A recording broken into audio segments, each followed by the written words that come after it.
हाँ जी, बैठो बच्चे, फटाफट से सेटल हो जाओ।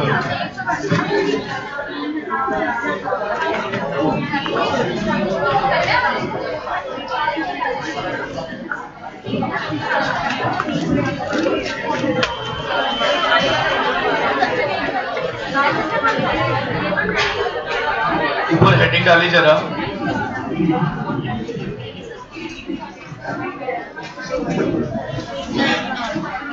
Equalisation levy.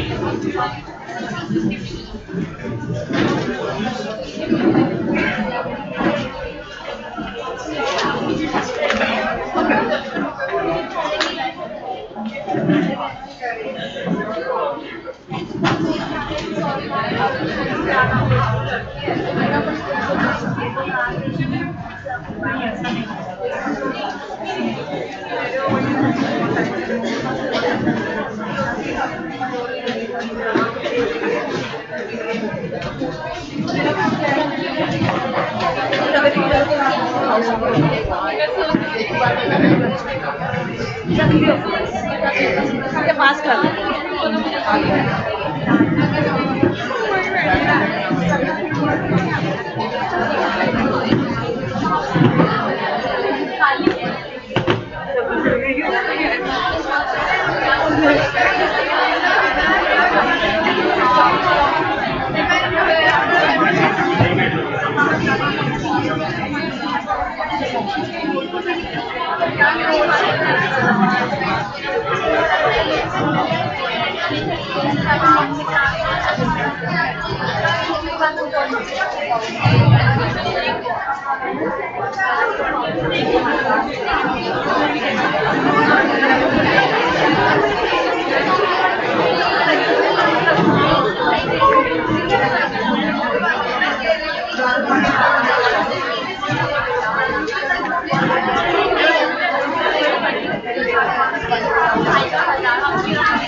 हाँ जी, देखिए जरा बेटा, देखिए ये एक नया चैप्टर इंसर्ट हुआ, इक्वलाइजेशन लेवी।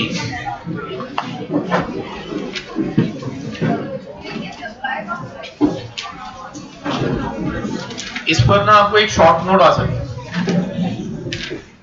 पहले तो ये इक्वलाइजेशन लेवी क्यों लाए गए, पर्पस क्या था इसका।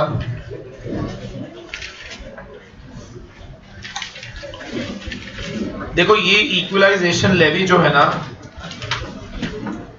इसका रेट है बच्चे 6%,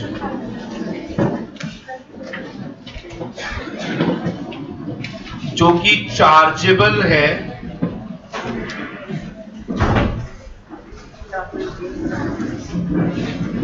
इन relation to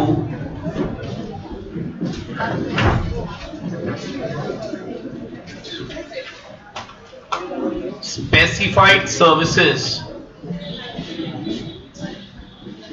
which is chargeable to tax in relation to specified services.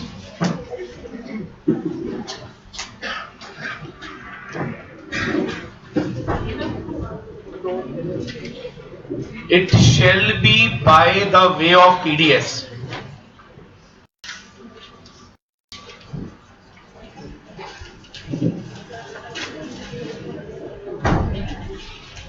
When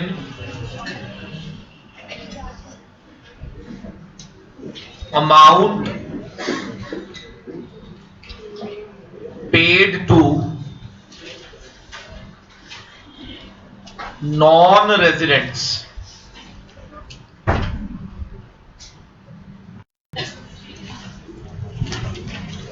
not having any permanent establishment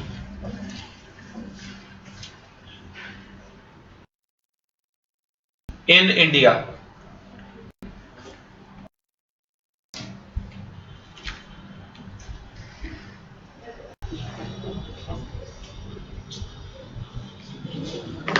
पढ़िएगा क्या लिखा हुआ है ये। कहते हैं इक्वलाइजेशन लेवी किसे कहते हैं? ये एक टैक्स है जिसे चार्ज किया जाता है 6% में, बट ये टैक्स सब पर नहीं लगता, only in relation to specified services, और इसे डिडक्ट किया जाता है by the way of TDS जब हम अमाउंट पे करते पाए गए किसी भी ऐसे नॉन रेजिडेंट को। कौन सा नॉन रेजिडेंट? जिसकी भारत में कोई परमानेंट एस्टैब्लिशमेंट नहीं। पहले इसका बैकग्राउंड समझते हैं कि ये लाया क्यों गया है। What is the objective of equalisation levy? क्या हुआ था? देखो, आपको सबको मालूम है कि इस समय इंडिया में ऑनलाइन सर्विसेज का जमाना आ गया। बातें नहीं बचे प्लीज। ऑनलाइन सर्विसेज में क्या देखा जाता है कि लोग ना आपको ऑनलाइन एडवर्टाइजमेंट प्लेटफॉर्म देते हैं, like Google, Facebook, like this. अब ये सारी कंपनीज जो है वो बाहर की,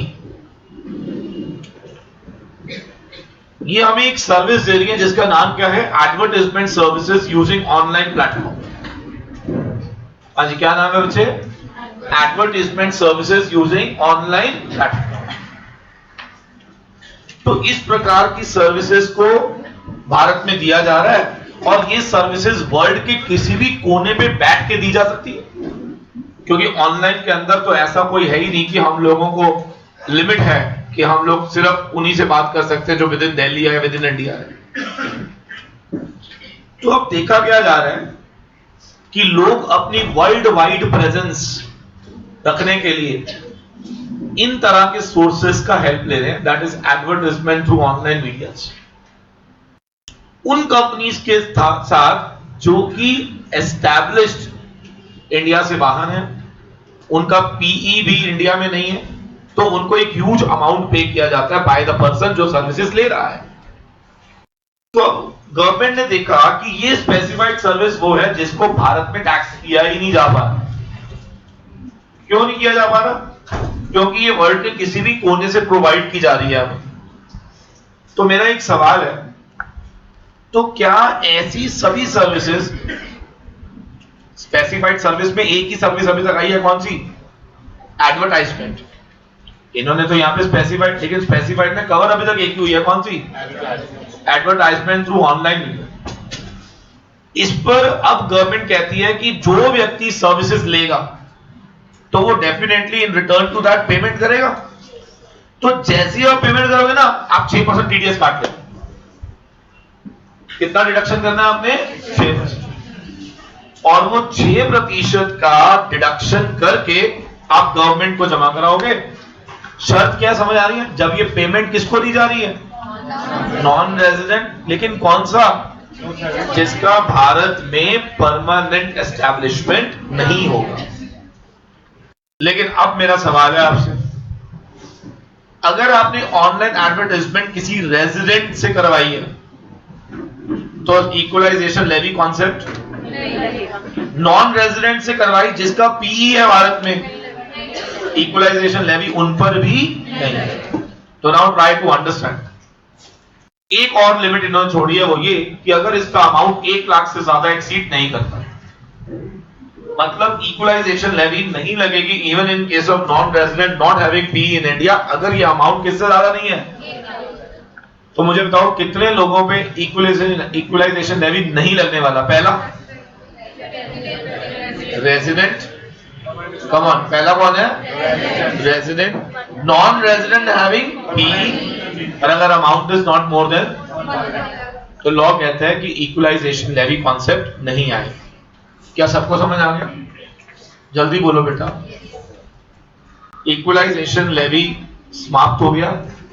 तो फिर नीचे कुछ लिखा हुआ है वो मैं आपको समझा देता हूं। इसके लिए ना इन्होंने कुछ रूल्स बनाए। अब रूल्स क्या हैं जरा ध्यान से सुनेंगे। जो भी हम काटेंगे ये हमें कब तक जमा कराना है? क्या इसके लिए हमें कोई रिटर्न फाइल करनी है? क्या कोई स्टेटमेंट फाइल करनी है? तो ये सारे मुद्दे अब नीचे रूल्स में लिखे। तो पढ़िए जरा क्या लिखा हुआ है उसमें।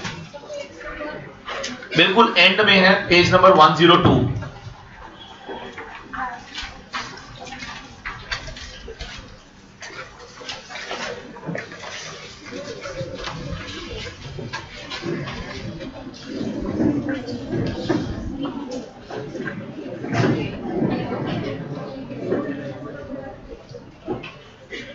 इसमें ना एक प्रिंटिंग मिस्टेक है, गैप सी नहीं दिए हुए।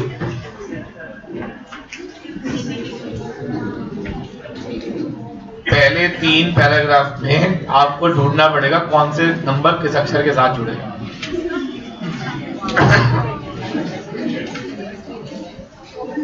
बट कोई फर्क नहीं पड़ता, आपको समझ आ गया होगा क्या ये। नीचे टेबल मुझे पढ़ाना है मेन।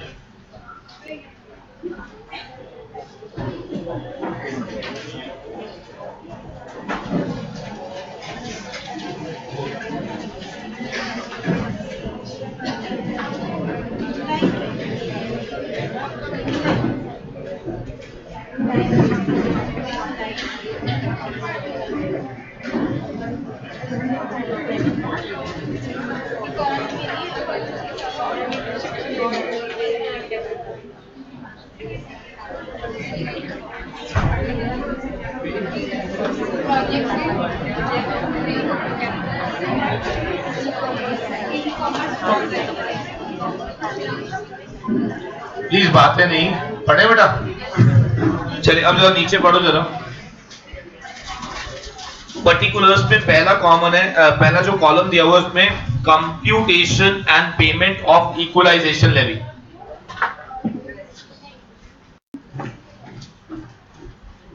सेक्शन 166 रूल 3 रूल 4 हमें बताएगा the amount of consideration of specified service. Underline करो स्पेसिफाइड सर्विस। हाँ जी, यहां पे स्पेसिफाइड सर्विस का मतलब क्या बताया बेटा? The service in relation to online service, advertisement on online service. Equalisation levy interest and penalty payable shall be round off to the multiples of 10। तो पहला पॉइंट ये है कि जो भी इक्वलाइजेशन लेवी, उस पर इंटरेस्ट, उस पर पेनल्टी जो भी बनेगी उसे आप राउंड ऑफ करेंगे मल्टीपल्स ऑफ 10। आगे बढ़ेंगे जरा। Equalisation levy deducted during any calendar month is to be paid to the credit of central government by remitting it to either the RBI या SBI या any other authorized bank accompanied by equalization levy challan by 7th day of the month following the calendar month। क्या ये meaning समझ आ गया हमें? कब तक जमा कराना है बेटा? 7 तारीख तक आपको जमा। इफ यू रिमेंबर तो TDS भी यही होती है, 7 तारीख तक हम जमा कराए थे। हाँ जी, ध्यान से सुन लीजिएगा। इक्वलाइजेशन लेवी आपको जमा कब तक करानी है? लेकिन कौन से महीने की 7 तारीख? फॉलोइंग द मंथ जिसमें आपने ये अमाउंट काटा हो। तो देखो क्वेश्चन क्या बन सकते हैं। पहला प्रश्न, इक्वलाइजेशन लेवी किस अमाउंट पे और किस सर्विस पे लगती है? तो पहली बात, इक्वलाइजेशन लेवी जो है उसका रेट 6% है and that is only subject to specified services. Specified service में कौन आ चुका है? Advertisement on using online platform. ये आपने काटना है, कितना काटना है? 6%। और ये 6% काट के आपको सरकार को जमा कराना होगा अगले महीने की 7 तारीख। चाहे उसे आप डायरेक्टली आरबीआई, एसबीआई या किसी भी ऑथराइज्ड बैंक में जाकर जमा करा सकते हैं। सबको क्लियर हो गया? Yes please. आगे नेक्स्ट पेज देखेंगे जरा। Furnishing of statement of specified service annual return, मतलब क्या इसका? देखिए जैसे हम लोग टीडीएस भरते हैं ना, तो हम टीडीएस रिटर्न भरते हैं बाद में, ऐसे ही जब आप ये वाला अमाउंट सरकार को पे करोगे तो खाली पे नहीं करना, आपने साथ साथ क्या भरनी है? एक स्टेटमेंट भी भरनी है। तो सामने पढ़ेंगे, the statement of specified service is required to be furnished electronically in form number 1। हाँ जी, स्टेटमेंट कौन से फॉर्म में जाएगी? फॉर्म नंबर 1 में। ऑन और before 30th June immediately following that financial year. क्या क्लियर हो गया बच्चे?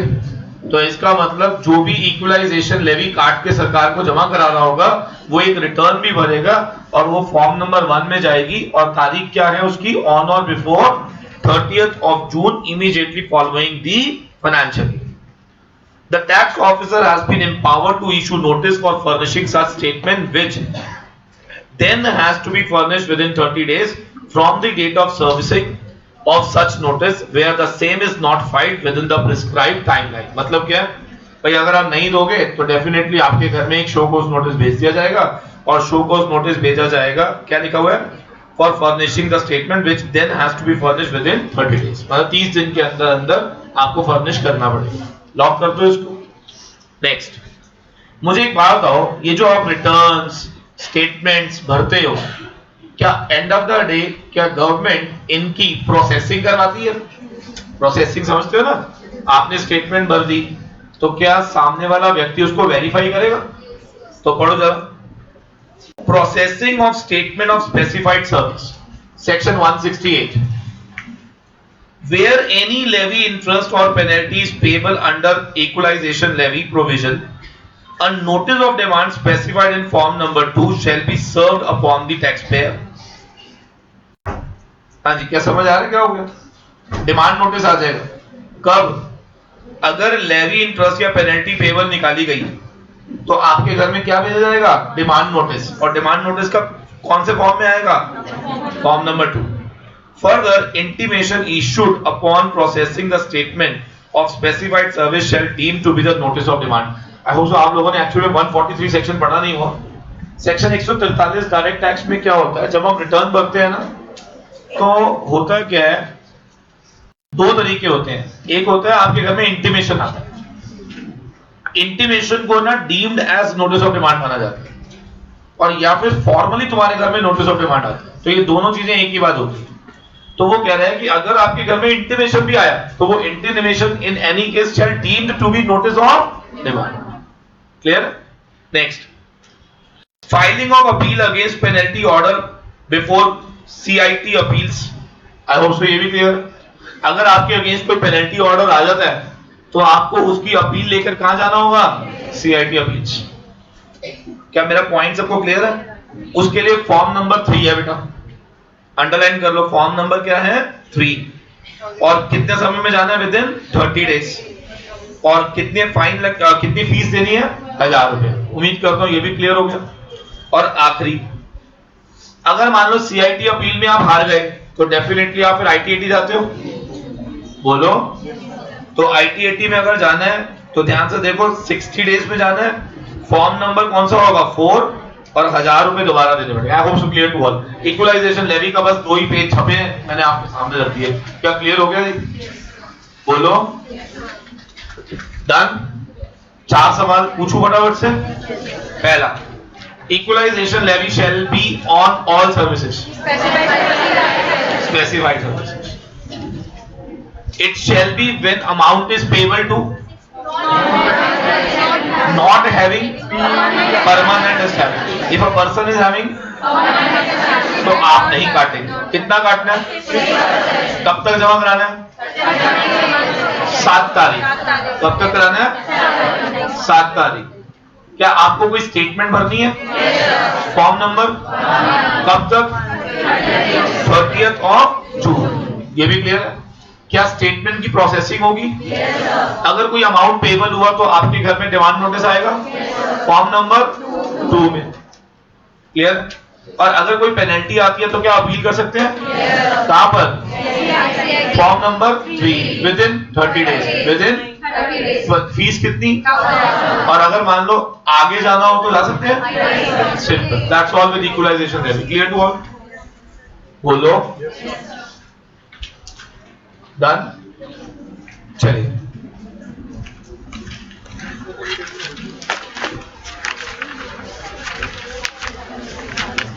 देखो पहले मैं आपको ना सर्विस टैक्स और कस्टम के अमेंडमेंट्स जो है हमारी, आई नो यहाँ पे मिक्स क्लास ऑफ पीपल बैठे हैं, कुछ चाहते हैं कि आप पहले वो करा दो फिर वो करा दो।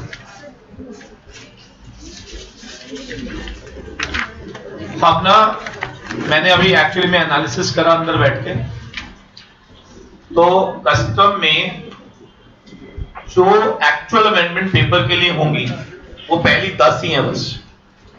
उसके बाद जितने भी अमेंडमेंट्स हैं वो नोटिफिकेशंस आए हैं, पेपर में नहीं आएंगे। आप उसका रीजन भी दे दूंगा क्यों नहीं आएंगे, ठीक है? और पहली 10 अमेंडमेंट्स को करने के लिए बड़ी मुश्किल से आधे से पौना घंटा लगेगा। एंड देन आफ्टर मेरे ख्याल से हम आज ही सर्विस टैक्स भी कैरी कर सकते हैं, ठीक है? तो मेरे ख्याल से अगर आप थोड़ा सा कोऑपरेट करो, if you can sit with me till 5-5:30 तक, आई कैन मैनेज कि हम लोग इसको पूरा वाइंड अप कर सकते हैं, ठीक है? फिर बीच में बेशक अगर एक आधा 15 मिनट का ब्रेक चाहिए होगा तो वी विल सी, ठीक है?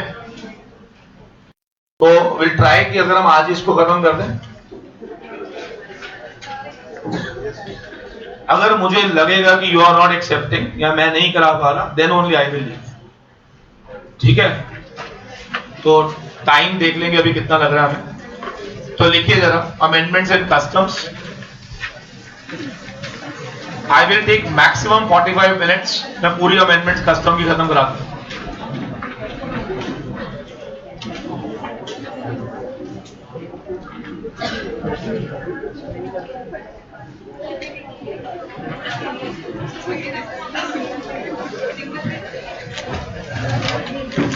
हाँ जी, कस्टम अमेंडमेंट्स देखेंगे जरा ध्यान से।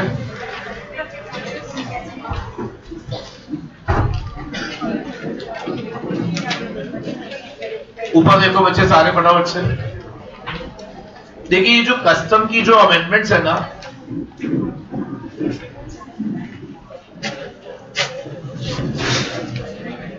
मार्क करिए कौन कौन से सेक्शन में है। सेक्शन 25,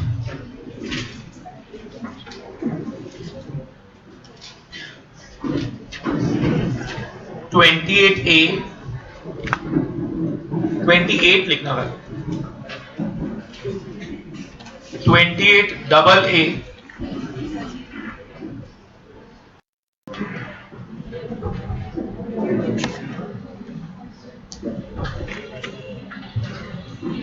बहुत छोटी छोटी अमेंडमेंट्स हैं, ना के बराबर वाली। 47, सेक्शन 51, सेक्शन 53,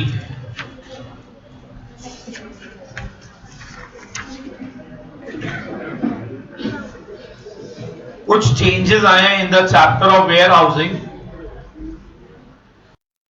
और कुछ चेंजेस आए हैं in the chapter of package. बातें नहीं बच्चे प्लीज।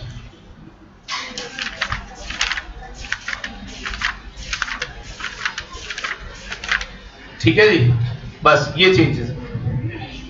इनमें से कुछ वेरिएशंस तो ऐसे हैं इसके अंदर जो 1-1 मिनट में सारे खत्म हो जाएंगे। जरा ध्यान से सुनिएगा। सेक्शन 25 मैंने करवा दिया है। मैंने आपसे कहा था सेक्शन 5A में क्या कोई भी नोटिफिकेशन जब गवर्नमेंट लेकर आएगी तो वो इफेक्ट में आ जाएगा पब्लिकेशन के बाद क्या ये फॉर ऑब्लिगेशन जब जाएगा तो सेम चीज उन्होंने सेक्शन 25 में भी लिखी। क्लियर हो गया? तो section 25 is over now. So you can see on page number 67 amendment number 2. Amendment number 2 in section 25, every notification which is issued under subsection 1 या 2A shall unless otherwise provided come into force on the date of its issue by the central government for publication. जिस दिन government इसको issue कर देगी for in the official gazette. क्या इसको छोड़ दो अपने? चलो वेरी गुड सर। 25AA में इंटरेस्ट कस्टम ड्यूटीज पे इंटरेस्ट लगता था, बोलो। जैसे एक्साइज में सेक्शन 11AA होता है तो यहां पर 28AA होता है, तो यहां पे भी पहले 18% था, 15% हो गया। तो लीजिए 28AA भी खत्म। लिख दीजिएगा 28AA में इंटरेस्ट का रेट विल बी 15%। सिंपल, पहले 28 था, now it is reduce to 15%। हाँ जल्दी जल्दी बोलते हैं बराबर से। क्लियर?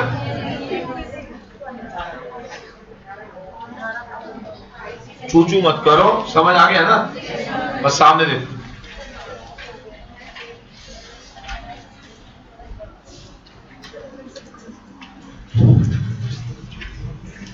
हाँ जी ऊपर देखो जरा 28। दो चेंज है इस सेक्शन 28 में। पहले मैं आपको बता दूं कि सेक्शन 28 और सेक्शन 11 ऑफ एक्साइज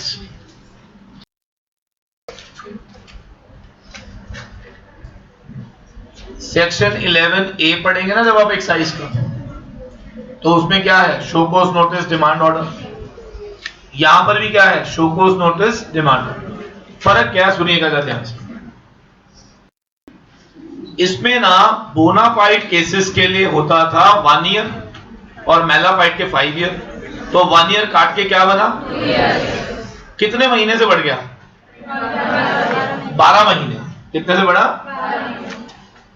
तो इसमें भी बोनाफाइड में पहले होता था 18 महीने, तो अब इसमें हो गया 30 months, यानी कि एग्जैक्ट 12 महीने का पीरियड कस्टम में भी बढ़ा दिया गया। यानी कि शोकोस नोटिस की जो समय सीमा है वो instead of 18 months now it will be read as 30 months। क्या पहली अमेंडमेंट हमें क्लियर हो गई? तो पहले हम बार बार सेक्शन 28 में क्या बोलते थे? Show cause notice bona fide cases must be issued within 18 महीने। हर जगह पे जहां जहां 18 महीने लिखा हुआ है कट कर कितना हो गया? 30 महीने। क्या अमेंडमेंट समझ आ गई? बाकी सारा ही सेम है बच्चे, जैसे आपने पहले पढ़ा। ऊपर देखेंगे जरा सारे। सर अगर आपको याद हो तो मैं आपको 11A की ना वर्डिंग याद कराता हूं। 11A में ऐसे लिखा हुआ था, if any duty of excise, आराम से सुनिएगा, not levied not paid, short levied short paid या एरनसली रिफंडेड, ये लैंग्वेज थी। बट सेक्शन 28 की जो लैंग्वेज थी वो थी नॉट लेविड शॉर्ट लेविड। बस दो ही वर्ड यूज होते थे। कौन से? वहां पे 5 वर्ड नहीं यूज होते थे। सेक्शन 28 जब हम पढ़ते तो हम क्या लिखते थे? Duty not levied short levied.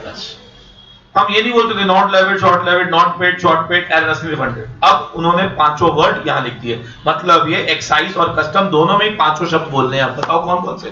Not levied not paid short levied erroneously refunded. समझ आ गई? पहले 28 में 2 बोलते थे, अब 5 बोलना है। तो क्लियर हो गया है नहीं? तो सेक्शन 28 पहले लगता था सिर्फ 2 ही केसेस में, या तो नॉट लेविड या शॉर्ट लेविड। अब लगेगा 5 केसेस में। मतलब not levied not paid short levied short paid erroneously. लीजिए सेक्शन 28 की अमेंडमेंट सर होगा। क्या अमेंडमेंट है जल्दी तो? 18 महीने का पीरियड 30 हो गया, और ये भी in the line of excise पांचों नाम बोलेगा। क्लियर हो गया जी? Section 28 amendment is over now. ये लीजिए,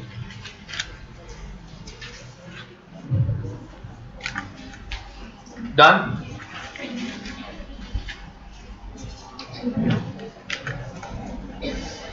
लॉक कर दो इसको। 51 और 47 सेक्शन में क्या लिखा हुआ है ध्यान से सुनिए। ऊपर देखो बेटा, आपको ना पहले याद कराता हूं कि सेक्शन 47 ऑफ कस्टम एक्ट था क्या। आपको याद होगा कि हम लोग पहले एंट्री फाइल करते थे 46 में फॉर होम कंजम्पशन, और जब आप एंट्री फाइल करते थे तो जब आपको एंट्री वापस की जाती थी bill of entry for import case में, तो विद इन 2 डेज आपको पे करना होता था। In case if you fails to pay within 2 working days, तो interest shall be chargeable at the rate of 15%। ऐसा ही पढ़ा सब। और 51 में शिपिंग बिल होता था। यहाँ पे क्या होता था? तो वहां बिल ऑफ एंट्री होती थी, यहाँ शिपिंग बिल होता था। फर्क यही था, दोनों में यही लिखा हुआ था कि अगर आप टाइमली नहीं पे करेंगे तो हम आपसे क्या चार्ज करेंगे? इंटरेस्ट। बोलो। 47 को रीवर्डेड किया गया। इन्होंने ना अब एक क्लास ऑफ कस्टमर बना दिया, एक class of importer and exporter, जिनको ने एक फैसिलिटी दी गई है that you can make the payment on deferred basis. You can make the payment on. तो आप मुझे बताओ, अगर वो क्लास आ चुकी है जिसको पेमेंट 2 दिन में देनी ही नहीं होती, पे ही कब करनी होती है, तो क्या उन पर इमीडिएटली विद इन 2 दिन ब्याज देना ये लगेगा या वो नहीं लगना चाहिए? तो 47 को रीवर्डेड देखते हैं क्या लिखा हुआ है। पहले था 2 दिन के बाद देना ही देना है, अब इन्होंने रिलैक्सेशन दे दिया एक ग्रुप ऑफ पीपल जिन्हें ये खुद नोटिफाई करेंगे। पढ़िए जरा section 47 on page number 70। Section 47 on page number 70, amendment number 4। पढ़े बेटा। Where PO is satisfied. हाँ जी, दोबारा पढ़ेंगे। Where PO is satisfied that any goods entered for home consumptions are not prohibited. Enter for home consumption का मतलब क्या होता है? एंटर का मतलब होता है bill of entry. Enter for home consumption का मतलब उन गुड्स की बात हो रही है जिनके लिए आपने क्या फाइल कर दी? Bill of entry. Where PO is satisfied that goods entered, entered word को अंडरलाइन करके लिख देना, filing of bill of entry for home consumptions are not prohibited and the importer has paid import duty. Importer ने क्या pay कर दी? If any assessed thereon and any other charges which are payable under this act. In respect of the same, the PO may make an order permitting the clearances of goods for home consumption, जिसको हम बोलते थे, if you remember, तो out of charge order क्या बोलते थे? तो section 47 हमें कह रहा है कि हम इसको आउट ऑफ चार्ज ऑर्डर का नाम दे देंगे और हम आपको दे देंगे। लेकिन अब प्रोवाइजो देखो क्या कहता है, ये न्यूली ऐड हुआ proviso. Provided CG may by notification in official gazette permit certain class of importers to make, हाँ जी अंडरलाइन करो क्या, deferred payment of said duty या any charges in such manner as may be provided by the rules। इसका मतलब अगर government चाहे तो बिना पेमेंट के भी क्या आउट ऑफ चार्ज दे सकती है या नहीं? क्योंकि ऊपर तो आपने लिखा पे करने के बाद हम आउट ऑफ चार्ज देंगे, लेकिन जिनको हमने डेफर पेमेंट में ले आए हैं क्या उन्हें पे करने के बाद आउट ऑफ चार्ज मिलेगा या बिना पेमेंट के? कम ऑन, बिना पेमेंट के। आगे बढ़ेंगे जरा। हाँ जी, सब सेक्शन 2 पढ़िए। वेयर इंपोर्टर फेल्स टू पे the import duty either in full और with in 2 days from the date when bill of entry is returned to him for the payment, या in case of deferred payment under the provision of subsection 1, from such due date as may be specified, he may be liable to pay interest। Sir यहां पे तो उन्होंने लिखा है not below 10 sorry not below 10 and not exceeding 36, but ये rate भी fix हो चुका है। कितना है ये? 15%। अब मेरा एक सवाल है आप लोगों से, 47(2) में पहले क्लियर कट लैंग्वेज होती थी, interest shall be chargeable if you do not pay within 2 working days. But ये 2 वर्किंग डेज उन लोगों के लिए जिनको डेफर्ड पेमेंट स्कीम में, लेकिन जो डेफर्ड पेमेंट स्कीम में आ चुके हैं, क्या उनके लिए 2 days will be counted from returning of bill of entry, या जिस दिन उनकी डेफर्ड पेमेंट ड्यू हो रही होगी? मान लो इसको मैंने स्कीम में ले आया, इसको मैंने बोला बेटा ऐसा है तुम्हारी as per deferred payment scheme मान ले जाओ बिना पेमेंट के, बट आप 28 जुलाई को पे कर देना। कब तक पे कर देना? बट अगर ये नहीं आई तो क्या 2 वर्किंग डेज के बाद इनके ऊपर भी इंटरेस्ट लग जाएगा? तो इनके ऊपर 2 वर्किंग डेज कहां से काउंट हो गए? That is my question. Due dates कहां से? जो भी हमने आपको डेफर की होगी वहां से देखेंगे हम कि अगर आपने, अच्छा एक बार दोबारा पढ़ो, दोबारा लैंग्वेज पढ़ने दो सारे। Where the importer fails to pay the import duty either in full or in part within 2 days, पहले वाले केस में क्या लिखा हुआ है? From the date on which bill of entry is return to him. ये किनके लिए है? कम ऑन, ये किसके लिए है?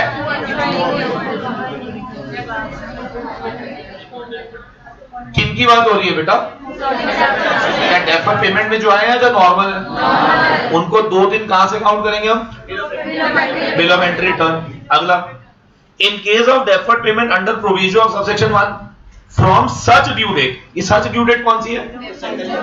As may be specified by the rule in this behalf he may pay interest on the duty not paid short paid till the date of payment at the rate not below 10% not exceeding 36। इसको काट के क्या लिख देना? 15%। Provided the central government may by notification official can specify the class या classes of importer who pay such duty electronically। क्या सबको clear हो गया या नहीं? बोलो बेटा।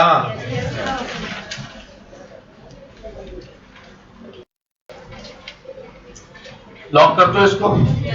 एक्चुअली इसमें बस एक आप समझना कि 47 में अगर कोई अमेंडमेंट को ध्यान से देखे ना, तो एक डेफर पेमेंट स्कीम आई है बस, और कुछ जो कि पहले नहीं। सेम स्कीम ये एक्सपोर्टर के लिए भी लेकर आए। सेम स्कीम किसके लिए लेकर आए? एक्सपोर्टर के। अब जब सेम स्कीम एक्सपोर्टर के लिए आई होगी तो डेफिनेटली सेम पैराग्राफ वहां पे भी आ गया होगा, तो उसके लिए बिल ऑफ एंट्री आता है या शिपिंग बिल? तो डेफिनेटली उसके लिए सेक्शन 51 देखो, पेज नंबर 71 पढ़ेंगे जरा। Section 51 clearance of goods for exportation. सबको दिख रहा है बेटा? पढ़ो इसको। अगर आपको याद हो तो हम LEO बोलते थे। 50 में शिपिंग बिल लगता था और सेक्शन 51 में LEO इशू होता था। पढ़िए जरा। Where PO is satisfied, where PO is satisfied that any goods which are entered for export, underline करो, goods entered for export। Sir, what is the meaning of enter? मतलब यहां पर क्या है? फाइलिंग और शिपिंग are not prohibited, अगर वो prohibited नहीं है, and the exporter has paid duty if any assessed thereon and other charges payable under the act, the PO shall make an order permitting the clearances and loading of the goods for exportation। उम्मीद करता हूं यहां तक तो clear था। पहले ना बस इतना ही होता था, अब इन्होंने एक प्रोवाइजो डाल दी। अभी प्रोवाइजो फिर से किसके लिए आया होगा? डेफर्ड पेमेंट वालों के लिए। उम्मीद करता हूं क्या हमें समझ आ गया? अच्छा, अब इसमें अगर डेफर पेमेंट वाला ड्यू डेट तक नहीं देगा तो क्या उस पर भी इंटरेस्ट लग जाएगा? तो उम्मीद करता हूं 47 और 51 में दोनों में एक हल्का सा चेंज आया, एक न्यू प्रोवाइजो डाल दिया गया जिसके अकॉर्डिंगली अभी गवर्नमेंट अगर चाहे तो कुछ लोगों को स्पेसिफाई कर सकती है to introduce them in the deferred payment scheme. उन्हें ब्याज तभी देना पड़ेगा अगर वो due date as specified in the rules pay नहीं करते हैं। लॉक कर दो बेटा। चलिए अब जरा सारे ऊपर देखें। 51, 47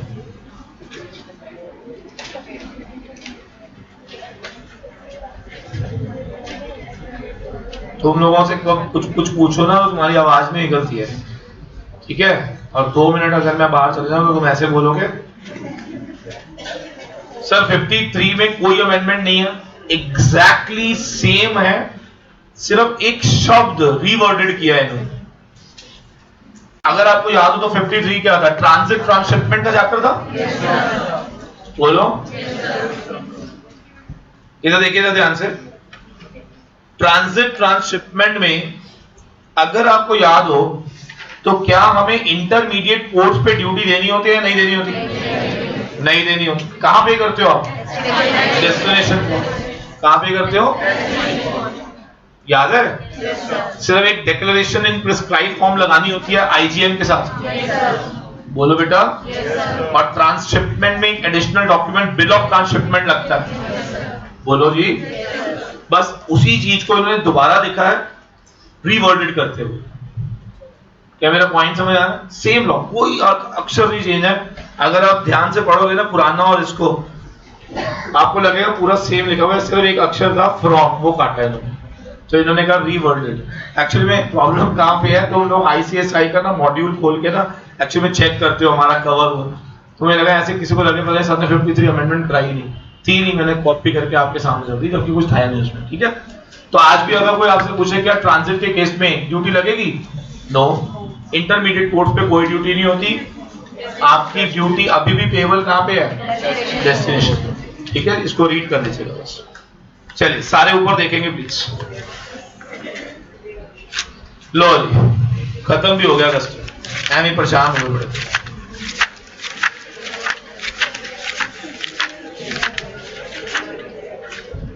चलिए ऊपर देखिए जरा, ऊपर चैप्टर का नाम लिखो वेयर हाउस। देखिए जो सेक्शन इसमें सेम है वो तो मैं आपको बोल दूंगा सेम, जो चेंजेस है वो मैं आपको बता दूंगा। ठीक है, जब सारे ऊपर देखिए।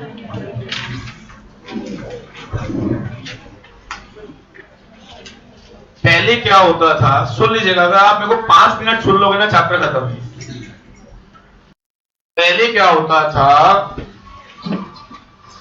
2 वेयर हाउसेज होते थे, एक पब्लिक और एक प्राइवेट। पब्लिक की अपॉइंटमेंट होती थी सेक्शन 57 में, प्राइवेट की लाइसेंसिंग होती थी 58। और ये लाइसेंसिंग और अपॉइंटमेंट एसीडीसी करता था। इनमें जो गुड्स रखे जाते थे वो ड्यूटीएबल गुड्स होते थे, और इन गुड्स के ऊपर पहले आपको बॉन्ड भरवाना पड़ता था, double the amount of duty assessed, then only you were supposed to store these goods in the warehouse. फिर आपको याद होगा एक सेक्शन 59 में वेयर हाउसिंग बॉन्ड बनता था, 60 में वेयर हाउसिंग ऑर्डर पास होता था, 61 में पीरियड होता था, ईओयू का था 3 और 5, अदर देन का था 1 ईयर।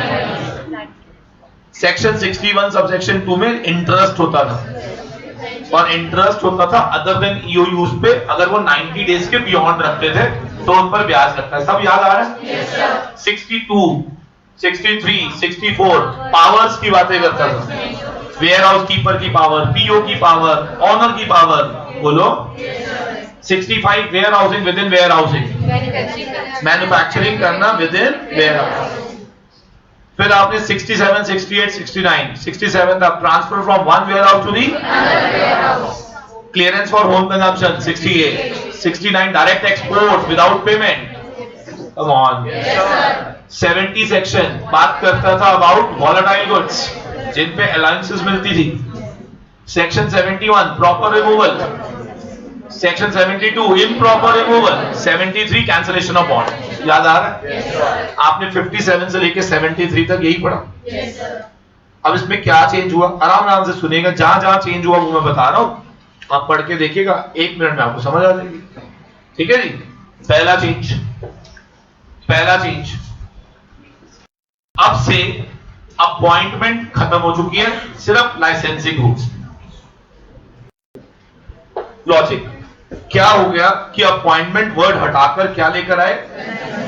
देखिए वर्ड अपॉइंटमेंट जो था ना वो परमानेंट कैरेक्टर शो करता था, और लाइसेंसिंग जो वर्ड था वो एक पीरियड तक के लिए दिया जाता है। जैसे मैंने इसको लाइसेंस दिया तो license always gets expired, appointment जो होती है वो परमानेंट हो जाती है। तो उन्होंने कहा देखो पब्लिक हो या प्राइवेट, लाइसेंस हमेशा अब से लाइसेंसिंग ही होगी, अपॉइंटमेंट्स तो खत्म। अब 3 वेयर हाउस होंगे, पब्लिक, प्राइवेट, स्पेशल। अब कितने वेयर हाउस होंगे? 3। एक पब्लिक होगा, एक प्राइवेट होगा और एक स्पेशल। हाँ जी, मेरा पॉइंट समझ आ गया? लाइसेंसिंग अब एसीडीसी नहीं करेगा, कमिश्नर करेगा। पहला चेंज। कितने वेयर हाउस हो गए अब से? पहला पब्लिक, जिसे लाइसेंस किया जाएगा। दूसरा अगेन लाइसेंस्ड। तीसरा अगेन लाइसेंस्ड। सारे लाइसेंस्ड हो गए। अब अपॉइंटमेंट वर्ड हट गया। करेगा कौन? कमिश्नर करेगा, एसीडीसी नहीं करेगा। कौन करेगा? कमिश्नर। लॉक कर दो इसको। बोलो बेटा। राइट। पहले आपने पढ़ा होगा कि पीओ के पास पावर होता था to access any part of the warehouse. PO can put custom lock on any warehouse. याद है? Power of PO. Nobody can enter, nobody can exit without permission of PO, होता था ना। अब उन्होंने clear कर दिया। अब उन्होंने क्या बोला कि जो लॉक लगाने की पावर थी, जो हर वेयर हाउस में होती थी, अब सिर्फ स्पेशल में रहेगी। इसका मतलब पीओ अपना लॉक सिर्फ कौन से वेयर हाउस में लगा सकता है? यानी कि ना तो वो लॉक लगाएगा पब्लिक में, ना प्राइवेट में। हाँ, काम अभी भी तुम मेरी परमिशन से करोगे, लेकिन मैं लॉक नहीं लगाऊंगा। लॉक में सिर्फ किसको लगाऊंगा? Special warehouse. समझ आ गया? दिमाग में आ रहा होगा स्पेशल वेयर हाउस में ऐसा क्या स्पेशल है? स्पेशल वेयर हाउस में गवर्नमेंट ने कह दिया सिर्फ नोटिफाइड गुड्स ही रखे जाएंगे, जो हम आपको एक नोटिफिकेशन में बताएंगे। और उन्होंने नोटिफिकेशन भी निकाल दिया। तो जितना भी गोल्ड आएगा, प्रेशियस मेटल्स आएंगे, उन्हें हमेशा कौन से वेयर हाउस में रखना है? Special warehouse. या कोई भी गुड्स जो ड्यूटी फ्री शॉप्स खुली होती हैं, उनके लिए अगर गुड्स पड़ी हैं, क्या बोला मैंने? अगर कोई सामान किसके लिए रखा गया है? ड्यूटी फ्री शॉप्स के लिए, तो वो सामान भी स्पेशल वेयर हाउस में जाएगा।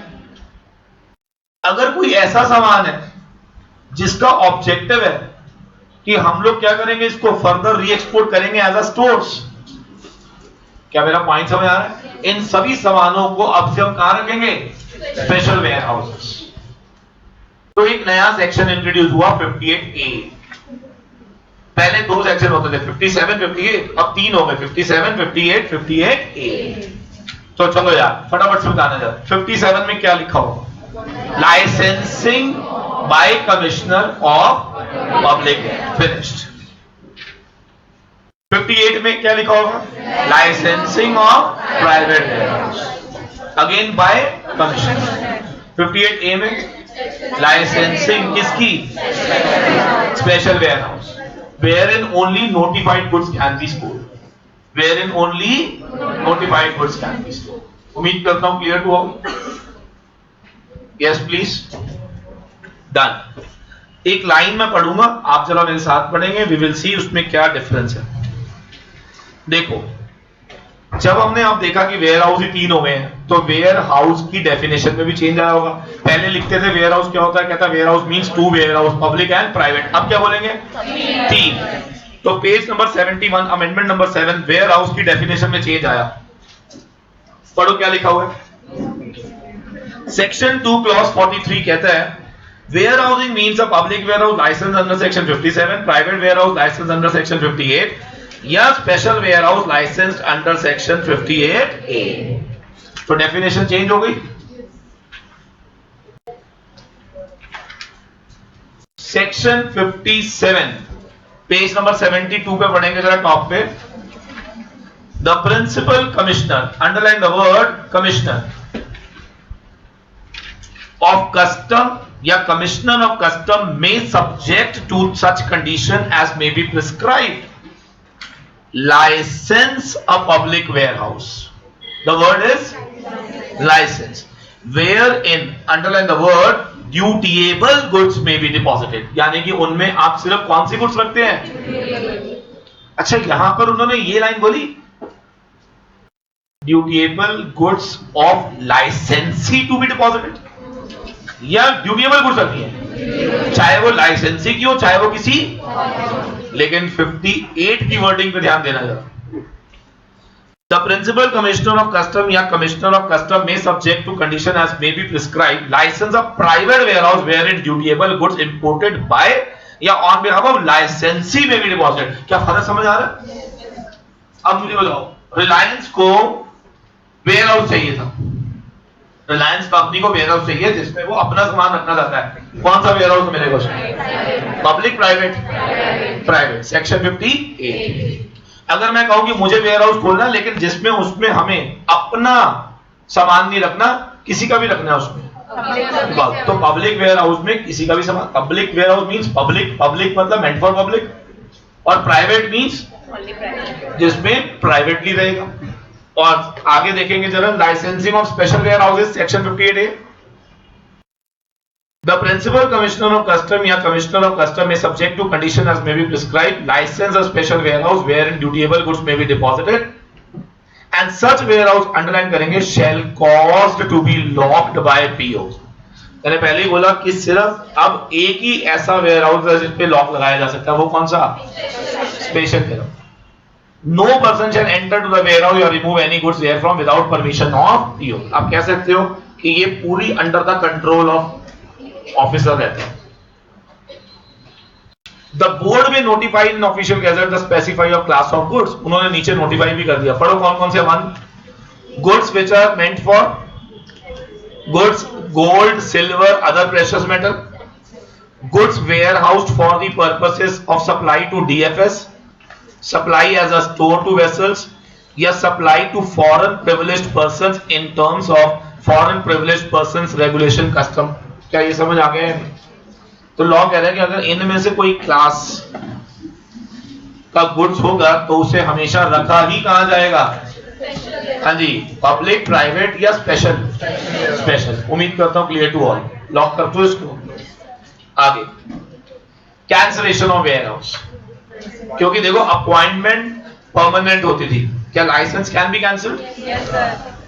अच्छा, जनरली कैंसिल कब होता होगा? जब you are not fulfilling the conditions on the basis of which that license was granted to you. क्या हम इसे कैंसिल कर देंगे? तो यही कह रहा है, पढ़ो जरा। Where licensee contravenes any of the provision of the act या rules regulations made thereunder, या ब्रीच करता है any of the condition of the licensee, the principal commissioner या commissioner of custom may cancel the license granted under section this। मतलब cancellation तीनों की हो सकती है। Provided that before any such license is cancelled, the licensee shall be given reasonable opportunity of being the principal commissioner of custom या commissioner of custom without prejudice to any other action that may be taken by the against the licensee suspend कर देगा operation of warehouse during the pendency. कई बार क्या होता है ना, अब शोकॉज दिया तो अब क्या हो गया? पेंडिंग हो गया केस। तो जब तक पेंडिंग है तो हम आपको और ऐसा काम नहीं करने देंगे, तो इसके लिए टेम्परेरीली हम वेयर हाउस को क्या कर देते हैं? Suspend. Next, where the operation of warehouse suspend हो जाता है, no goods shall be deposited in such warehouse during the period of suspension provided the provision of chapter shall continue to apply in relation to goods which are already deposited in the warehouse। मतलब although तुम suspend तो कर चुके हो, नया माल नहीं आएगा, पर जो अंदर है उस पर क्या प्रोविजन वैसे ही चलते रहेंगे। Where the license issued under section 57, 58, 58 is cancelled, the goods warehouse shall within 7 days from the date on which order of cancellation is served on the licensee या within such extended period be removed from such warehouse to the another warehouse या cleared for home consumption या export। ये suspension की बात कर रहे हैं, cancellation? भाई सस्पेंशन है तो माल पड़ा रहेगा, बट अगर कैंसिलेशन हो गया तो 7 दिन के अंदर अंदर या तो दूसरे वेयर हाउस में जाएगा या फिर होम कंजम्पशन या फिर एक्सपोर्ट। इन शॉर्ट माल यहां से निकालो। क्लियर हो गया? बोलो बेटा। चलिए, सेक्शन 59 क्या कहता है वो सुनो। पहले इसमें कुछ भी चेंज नहीं है, पहले बनता था बॉन्ड ट्वाइस अब थ्राइस। अधिक सिर्फ एक शब्द का चेंज है, बताओ क्या? देखो मैं मान के चल रहा हूं, तुम्हें आता है, मैं पूरा लॉ तो ना पढ़ाने बैठ जाऊंगा। अमेंडमेंट में चेंज किया जल्दी कहो। पहले ट्वाइस होता था, अब तो बस पहले पैराग्राफ में इक्वल टू थ्राइस को अंडरलाइन कर दीजिए, खत्म होगी बात। तो 59 में no change, section 60 no change, 61 ये चेंज हो गया है, वो सुन लो क्या। इधर देखो 61 में क्या चेंज है। पहले पुराना लॉ याद है, ईओयू के लिए पीरियड कितना होता था, 3 और 5। आम आदमी के लिए 1 साल, इंटरेस्ट फ्री होता था 90 दिन। अब सुनो, ईओयू के लिए पीरियड का टाइम लिमिट हटा दिया, मतलब till the time of clearances. 10 साल बाद क्लियर करना है, 10 साल, 5 साल, 3 साल, 2 साल, 1 साल, वॉट एवर भी। यानी कि अगर कोई पूछे ईओयू के लिए कैपिटल गुड्स वेयर हाउस में कितने समय तक, तो आप क्या बोलोगे, टिल द क्लियरेंसेस। ऐसे अगर वो इनपुट का पूछे तो उसके लिए 2 लाइन बोलनी है, टिल कंजम्पशन और क्लियरेंसेस। लेकिन other than these 2 cases, come on, time period is again same 1 year. यानी कि हमारा वाला टाइम अभी भी कितना है, और इनके लिए क्या बोला, टिल क्लियरेंसेस। क्या फर्क समझ आ गया, बोलो बेटा। तो क्या चीज हट गई, 3 और 5, 3 और ये शब्द हटा दिया मैंने, टिल जब तक वो नहीं निकालता तब तक वेयर हाउसिंग पीरियड में एंजॉय करेगा। लॉक कर दो। ऊपर देखिएगा सारे। सर इंटरेस्ट फ्री पीरियड ऊपर देखेंगे प्लीज। इंटरेस्ट फ्री पीरियड मिलता था आम आदमी को, उसको दिया गया था टोटल पीरियड 1 साल, जिसमें से इंटरेस्ट फ्री कितना था, सर आज भी सेम है, आज भी कितना है, 90 डेज। तो 90 डेज तक अगर वो माल नहीं निकालेगा तो इमीडिएटली उसके बाद उस पर क्या लगेगा, इंटरेस्ट। क्या ये भी क्लियर हो गया। बट इसमें भी गवर्नमेंट ने प्रोवाइजो में डाल दिया कि अगर गवर्नमेंट चाहे तो ये इंटरेस्ट वेव ऑफ कर सकती है, जो कि पहले नहीं कहते थे। इंटरेस्ट अगर गवर्नमेंट चाहे तो क्या कर सकती है, वेव ऑफ। तो आप पढ़ के देखिए जरा पेज नंबर 75 पे आपको सब सेक्शन 2 दिख रहा होगा, वहां पे एक लाइन आ रही होगी, remain in warehouse beyond a period of 90 days. क्या ये समझ आ गया, बोलो बेटा। अच्छा एक सवाल पूछूं मैं आपसे, अगर मान लो एक आदमी ने 100 डेज के लिए वेयर हाउस लगा, तो जो उस पर ब्याज लगता था 100 का लगता था या बियॉन्ड 90 डेज? अच्छा एक चीज और बता दो, ये जो पीरियड है 90 डेज कहां से काउंट होगा, वेयर हाउसिंग ऑर्डर सेक्शन 60 से। बोलो। अब नीचे 3 प्रोवाइजो है, पढ़ना जरा। प्रोवाइडेड, अगर बोर्ड इसको कंसीडर करता है तो बोर्ड क्या क्या कर सकता है, पहला, by order and under the circumstance of exceptional nature to be specified waive the whole या पार्ट ऑफ द इंटरेस्ट। उम्मीद करता हूं क्लियर है। यानी कि बोर्ड के पास पावर है कि वो इंटरेस्ट को वेव ऑफ भी कर सकता है, होली और part. Next, by notification in official gazette specify the class of goods जिस पे इंटरेस्ट लगेगा ही। मतलब ऐसा भी हो सकता है कि वो एक गुड्स की नोटिफिकेशन डाल दे कि इन गुड्स के ऊपर अगर वेयर हाउस 90 डेज से भी ज्यादा हुआ तो हम आपसे ब्याज, और नीचे ये भी कर सकते हैं कि specify the class of goods जिन पे ब्याज जो लगेगा वो आफ्टर एक्सपायरी ऑफ 90 डेज ही लगेगा, स्ट्रेट अवे फ्रॉम सेक्शन 60 लगेगा। क्या समझ आ रही है? इसका मतलब ऐसी भी गुड्स हो सकती हैं जिनको ये 90 डेज का भी बेनिफिट ना दिया जाए। तो ये सारी पावर्स है बोर्ड के पास।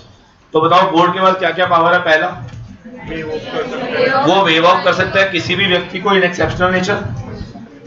एक स्पेसिफाई कर सकता है नेचर ऑफ गुड्स जिन पर वो इंटरेस्ट चार्ज, और ऐसा भी हो सकता है कि इंटरेस्ट चार्ज शुरू से करेगा, 90 डेज का भी गैप नहीं। ये सारी पावर्स बोर्ड ने अपने पास रख ली इंटरेस्ट के प्रति। लेकिन अगर जनरल लॉ पूछेगा तो आई होप जनरल लॉ क्या है, 90 डेज के बियॉन्ड आप पर लगेगा इंटरेस्ट 15%। अगेन रेट कितना है बेटा, 15।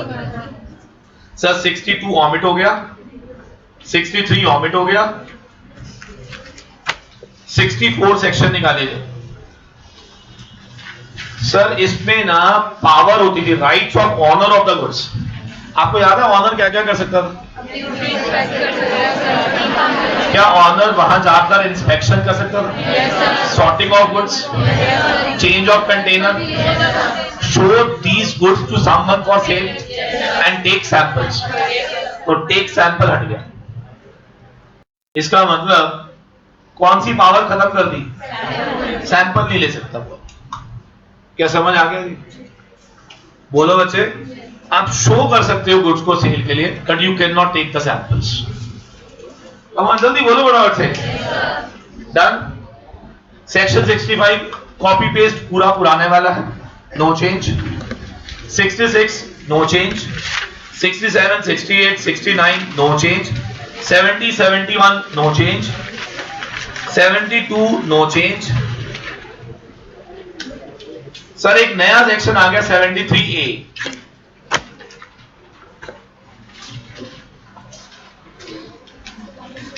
73A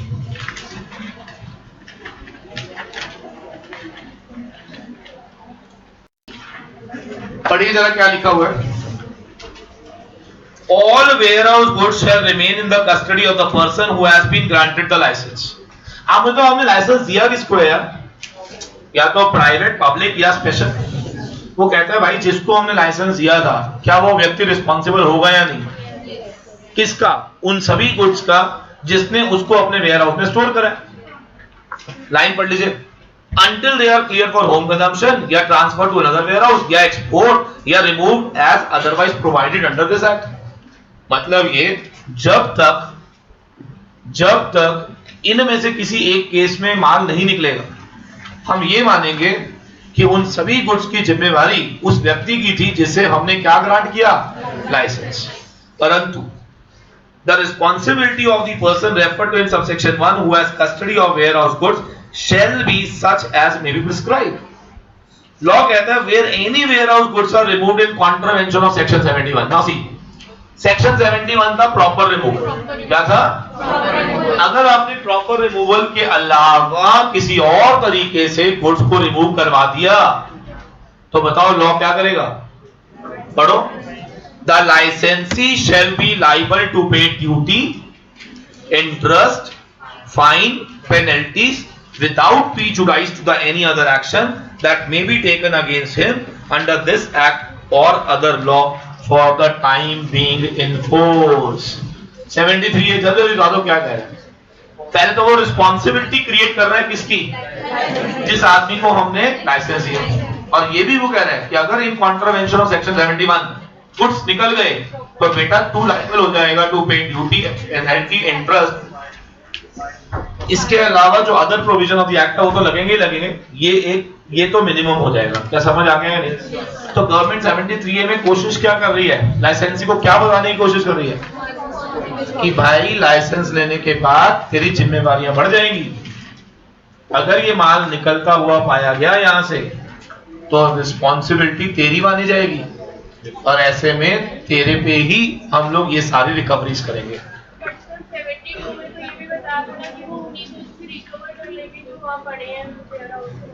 देखो एक्चुअली में ना दो चीजें हैं, आप समझो।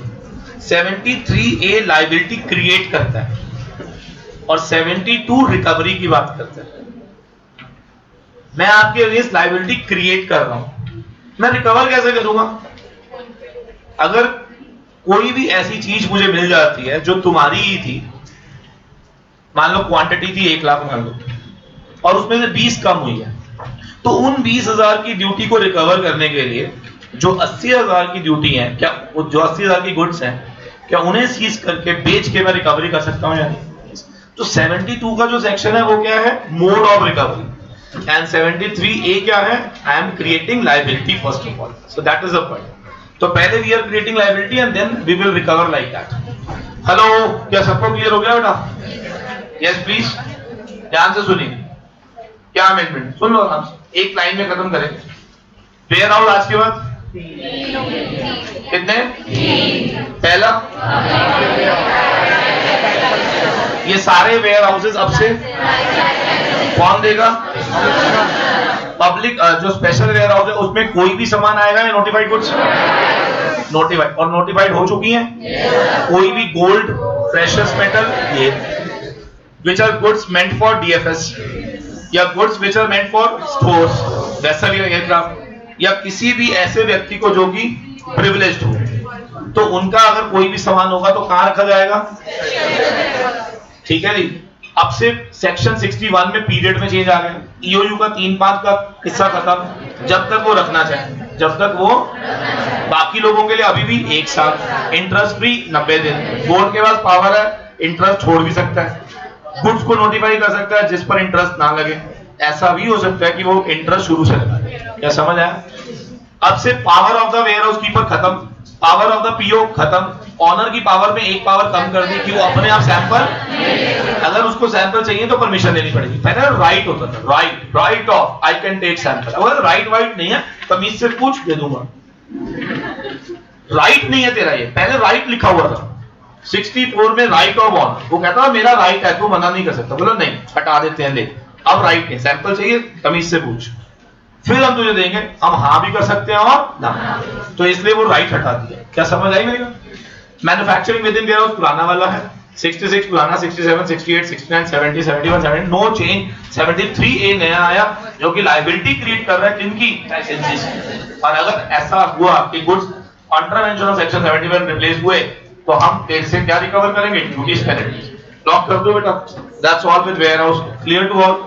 चलिए last chapter baggage and we are out of the amendments of the custom. अच्छा अब मैं बता दूं क्या चीज इंपॉर्टेंट नहीं थी जो मैं बता रहा था, सुनिए यार, निकालो कस्टम्स, कस्टम की बुक निकालो, मैं आपको दिखाता हूं कि अमेंडमेंट्स क्या आई हैं। पेपर में नहीं आएगी वो मैं आपको बताता हूं क्यों नहीं आएगी।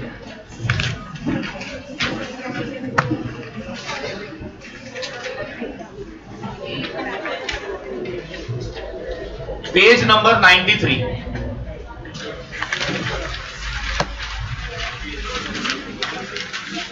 अगर ये मैंने क्यों दी है, अगर आपको पढ़ना हो तो आप पढ़ सकते हो, not from paper point of view, just for the sake of कि अगर थोड़ा और ज्ञान चाहिए हो तो नहीं ले सकते हैं, क्या हो गया। देखो क्या हुआ, प्लीज बातें नहीं, क्वेश्चन ये था, सुनो बेटा, क्वेश्चन ये था लाइसेंसिंग होगी स्पेशल वेयर हाउस की।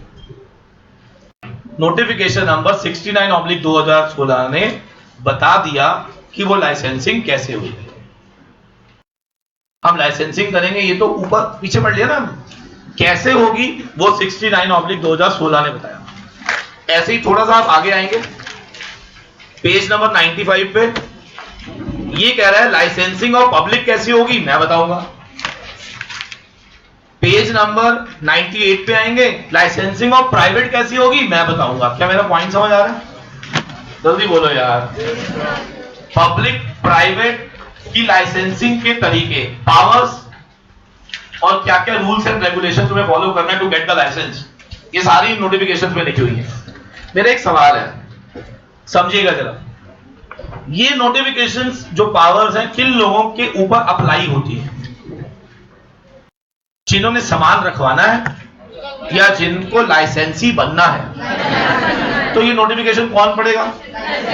अगर suppose I want private warehouse, I want public warehouse, या I want special warehouse, what I will do, I will follow this notification. इसमें लिखा होगा कि किस प्रकार तूने एप्लीकेशन लगानी है, हम तुझसे क्या क्या अंडरटेकिंग साइन करवाएंगे, क्या क्या बॉन्ड लेंगे, कितने का बॉन्ड ले लेंगे। मेरा पॉइंट समझ आ रहा है? कम ऑन, उम्मीद कर सकता हूं कि ये पेपर में नहीं आने के इसलिए चांसेस हैं क्योंकि ये एक प्रोसीजरल पार्ट है कि वेयर हाउस जिसने जाना है लेने, वो उसको कैसे कैसे फॉर्मेलिटी पूरी करनी पड़ेगी। क्लियर है?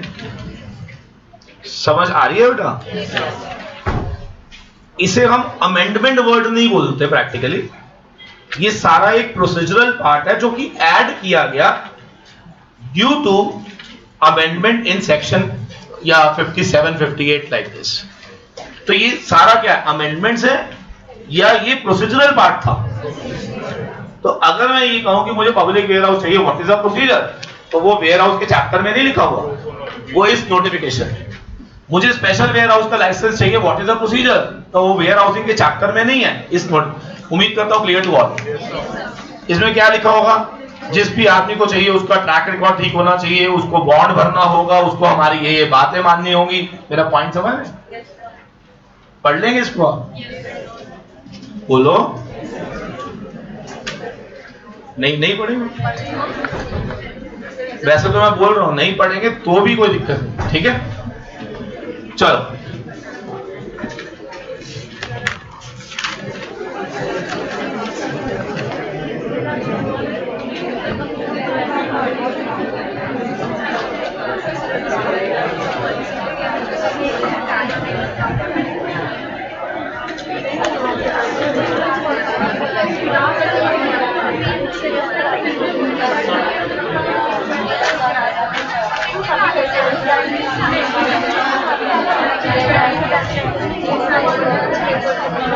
हाँ जी, जरा आप ध्यान से सुनो जरा, क्या हो गया सुनिए ध्यान से पहले। वेयर हाउसिंग क्लियर, छोटी छोटी सारे चैप्टर्स की अमेंडमेंट्स जो थी वो ना, अब हमारा जो एक चैप्टर रह गया दैट इज बैगेज, ठीक है। सुनिए ध्यान से, अब बैगेज में क्या चेंज आया। अगर आपने पुराना वाला बैगेज पढ़ा हुआ हो तो मैं आपको क्लियरली बता दूं, इस बार का जो बैगेज है कंपैरेटिवली बहुत आसान हो गया, वेरी वेरी इजी। चूचू बंद करोगे?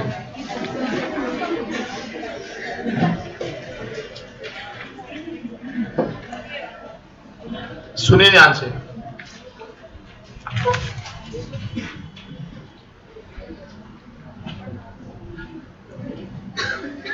देखिए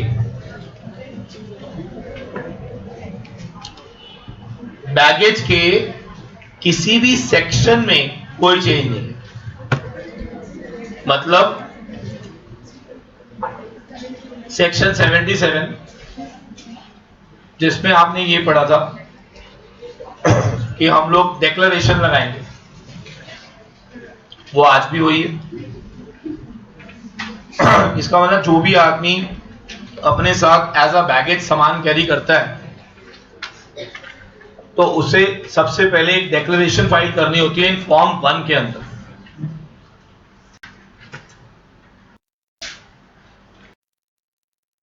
सेक्शन 78 बात करता है कि किस तारीख का रेट ऑफ ड्यूटी और असेसेबल वैल्यू लगेगा, तो ये उसी दिन का लगता है जिस दिन तुमने डिक्लेरेशन फाइल करी होगी। इसका मतलब अगर मैं आज यूके से आ रहा हूं और मैंने डिक्लेरेशन फाइल कर दी तो आज जो भी रेट चल रहा होगा वो मुझ पे लग जाएगा। हालांकि प्रिवेलिंग रेट आप सबको मालूम होगा 35% विदाउट सेस ऑन बैगेज लगता है। 79 कहता है बोनाफाइड बैगेज एग्जेम्प्ट होगा, बट उसके लिए you need to follow baggage rules.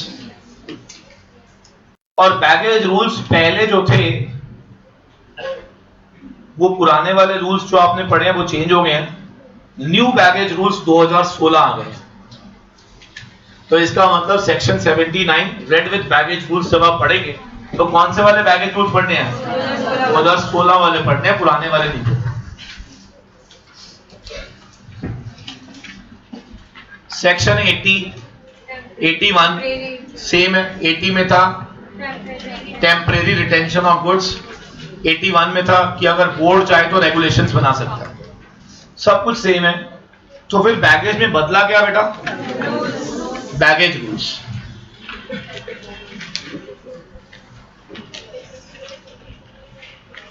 अगर मैं सीधा सीधा बोलूं ना, सुन लो ध्यान से, तो रूल्स और सरल हो गए।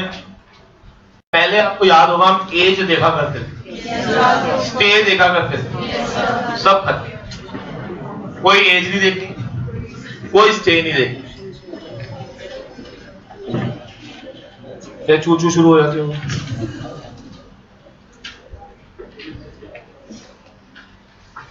No age group, no stay period. Law कहता है कि मैं सीधा सीधा फ्लैट आपको बता दूंगा कि आपका इतना लेस होगा। तो पहले मैंने लिमिट याद करनी पड़ती, अब उन्होंने कहा लिमिट याद करने की कोई जरूरत नहीं है। कुछ कैटेगरी के लिए 50 है और कुछ के लिए 15, सिंपल। कुछ के लिए 50 कर दिया, कुछ के लिए 15। किसके लिए 50 किसके लिए 15? और निकालो जरा बैगेज रूल्स।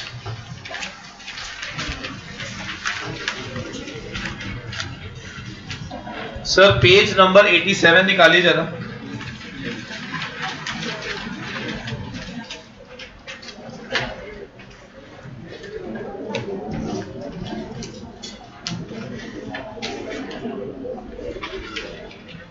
पढ़ो जरा क्या लिखा हुआ है। अगर कोई पैसेंजर अराइव करता पाया गया from countries other than Nepal, Bhutan, Myanmar, आपको याद होगा पहले भी यही पढ़ा आपने, यही पढ़ा है। एन इंडियन रेजिडेंट और a foreigner residing in India, Indian resident या फॉरेनर रिसाइडिंग इन इंडिया या tourist of Indian origin not being infant, यहां पर इन्फेंट कौन होता है उसको भी इन्होंने डिफाइन किया है। Arriving from any country other than these 3 countries shall be allowed clearances free of duty of articles in the bona fide baggage, that is to say used personal effects, यानी कि जितने भी यूज होते थे पहले भी अनलिमिटेड एग्जाम्प्ट होते थे, आज भी हैं। Articles other than mention in excel 1, आपको याद होगा पहले भी अनेक्सल 1 के अलावा वाले आर्टिकल्स पे ही छूट मिलती थी, अप टू 50,000 रुपए। हाँ जी, क्या लिखा up to, if these are carried on person या in accompanied baggage of the passenger. क्या समझ आ रही, या तो जेब में डाल के ला रहे हो या अपने बैगेज में लेकर आ रहे हो, दोनों केसेस में 50,000 तक की छूट मिलेगी। क्या समझ आ गया बेटा? Yes please. पहले आपको याद होगा लिमिट हम लर्न करते थे, अब कुछ नहीं है, फ्लैट कितना 50, लेकिन याद रखना किसको नहीं मिलेगी, इन्फेंट्स। सर इन्फेंट कौन होता है, पेज नंबर 86 देखें। Infant mean a child not more then 2 years of age।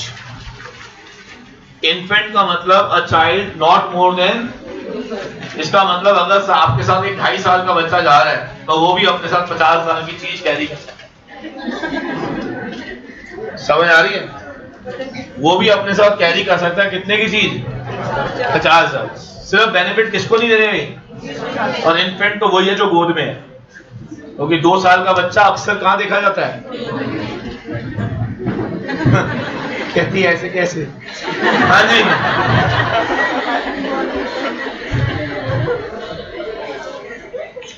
कुछ 2 साल के बच्चे भी बड़े खतरनाक लगते हैं, नहीं? चलो इधर देखो दादा, लेकिन आपने एक चीज ना ढंग से, आप पढ़ते हो लेकिन आप ढंग से कभी नहीं पढ़ते। आप आराम से देखो ये 50,000 की लिमिट है किसके लिए, दोबारा पढ़ो, अंडरलाइन करो। इंडियन रेजिडेंट, कोई ऐसा फॉरेनर जो रिसाइड कहां करता है, या फिर टूरिस्ट है, वो टूरिस्ट लेकिन उसका ओरिजिन, ये इनके लिए। लेकिन एक बच्चे ने कहा कि सर एक टूरिस्ट आया लेकिन उसका ओरिजिन फॉरेन था, हो सकता है, तो उसको भी मिलेगी प्रोवाइडेड के नीचे देखो, provided that a tourist of foreign origin not an infant, उसे भी मिल जाएगा लेकिन 15,000।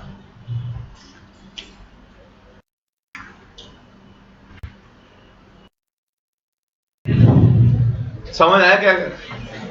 देखो एक टूरिस्ट की अगर बात की जाए तो आप जरूर चेक करेंगे कि वो फॉरेन ओरिजिन है या, अगर वो फॉरेन ओरिजिन है तो 15, इंडियन ओरिजिन है तो। अच्छा टूरिस्ट वर्ड कब यूज होता है, ये जो वर्ड है टूरिस्ट, ये वर्ड यूज कब होता है, जब वो भारत में करने क्या आया, घूमने आया या अपनी फैमिली से मिलने आया। घूमने वाले व्यक्ति का डेफिनेटली हम मान के चल रहे हैं कि इंडियन ओरिजिन, तो उसको 15, और इंडियन ओरिजिन है तो डेफिनेटली वो अपनी फैमिली से मिलने आया होगा तो उसके लिए 50, क्योंकि डेफिनेटली वो अपनी फैमिली के लिए, मम्मी के लिए शॉल सामान लेकर आएगा ना अपनी मम्मी के लिए, तो फिर डेफिनेटली उसको लिमिट कितनी होनी चाहिए, 50। लेकिन अगर आप इन 3 कंट्री से आ रहे हैं, कौन कौन सी, नेपाल, भूटान, म्यांमार, तो लॉ कहता है, पढ़ो क्या लिखा, an Indian resident foreigner residing in India या टूरिस्ट। लेकिन आपने नोटिस करा यहां पे टूरिस्ट के आगे कुछ नहीं लिखा है इन्होंने, यानी कि टूरिस्ट चाहे वो इंडियन ओरिजिन हो चाहे वो यानी कि यहां पे एक ही वर्ड लिखा tourist. Not being infant from this shall be allowed, नीचे ध्यान से पढ़ लीजिए 15,000 आ रहा है। हेलो बेटा, क्या ये सबको क्लियर हो गया या नहीं? और नीचे एक प्रोवाइजो लिखा हुआ है बहुत जबरदस्त, पैसेंजर अगर इन्फेंट हुआ तो सिर्फ उसका यूज्ड पर्सनल इफेक्ट्स अलाउड है, अनलिमिटेड। इन्फेंट का used personal effects I also.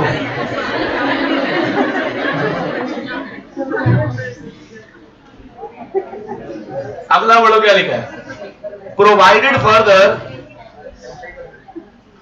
that where the passenger is arriving by land only use personal effects shall be allowed। वहां पे 15 भी नहीं मिलेगा, मतलब अगर आप लैंड रूट से आ रहे हो, कैसे आ रहे हो, तो हम आपको ये 15 का बेनिफिट भी नहीं देंगे। तो मेरा सवाल है, अगर 15 का बेनिफिट लेना है तो रूट कौन सा होना चाहिए, अदर देन लैंड बोलो ना। हाँ जी, क्या बोलो, बस अगर लैंड रूट हुआ तो यूज पर्सनल इफेक्ट्स। कमान क्या होगा, बहुत बढ़िया सर। अब सुनो, ज्वेलरी रूल सेम है, transfer of residence rule same है, इन शॉर्ट बाकी सारा सेम, मतलब जैसे पहले थे वही रूल। अगर देखा जाए तो मोटे मोटे तौर पे चेंज क्या हुआ भाई, एक तो इन्फेंट वर्ड आ गया, एज खत्म कर दी, लिमिट 50,000 फ्लैट कर दी। कम ऑन, मुश्किल करा या इजी कर दिया, इजी कर दिया। पहले वाले बैगेज से मत इजी हो रहा। तुम लोग क्या हुआ, क्या सुबह तुम ऐसे बैठे थे बिल्कुल, और अभी मैं 1 सेकंड चुप होता तुम शुरू हो जाते। थक गए, टायर्ड, कितने बजे टायर्ड, हमारी कोल्ड ड्रिंक कोक पिलाते हैं।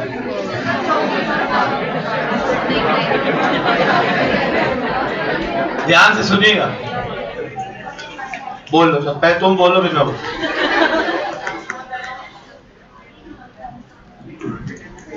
सुनो ध्यान से, आपको याद होगा अनेक्स्चर 1 वाले प्रोडक्ट पर जो आइटम्स कहां पाई जाती थी, उन सभी अनेक्स्चर पर लॉ कहता था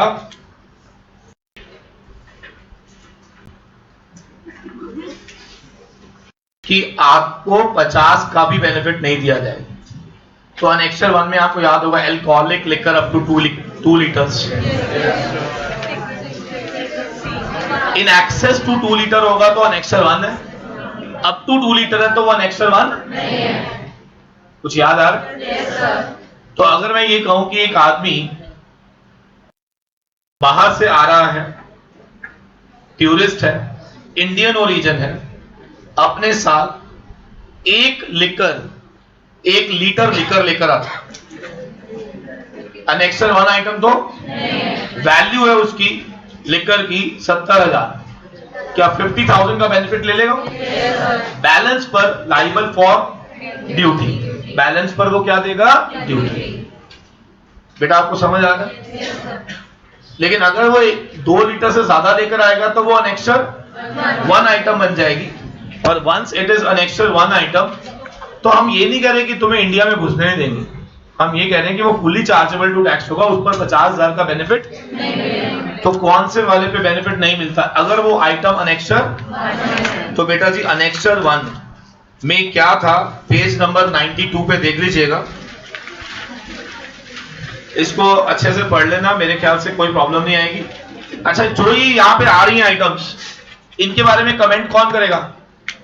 इन पर रूल 3 का बेनिफिट, मतलब क्या हुआ, रूल 3 का बेनिफिट नहीं मिलेगा, मतलब इनको आने दिया जाएगा, आने नहीं दिया जाएगा, कह रही आने नहीं दिया जाएगा। मतलब हमारा ये एक्सेप्टेंस लेवल हमारा खत्म, नहीं आने दिया जाएगा, आने दिया जाएगा। ये एक्चुअली में टाइम के बाद एक्सेप्टेंस खत्म हो जाती है, वरना अब एक्चुअली में आने देंगे, देख ले कहानी में ना सुनना ही, क्वेश्चन ही नहीं गुजरा कहानी।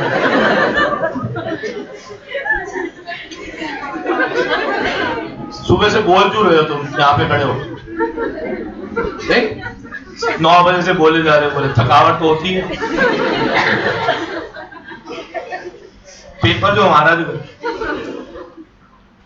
कई बार तो मुझे ऐसा लगता है बच्चे बैठे हैं एहसान कर रहे हैं, देख लो बैठ नहीं रहे।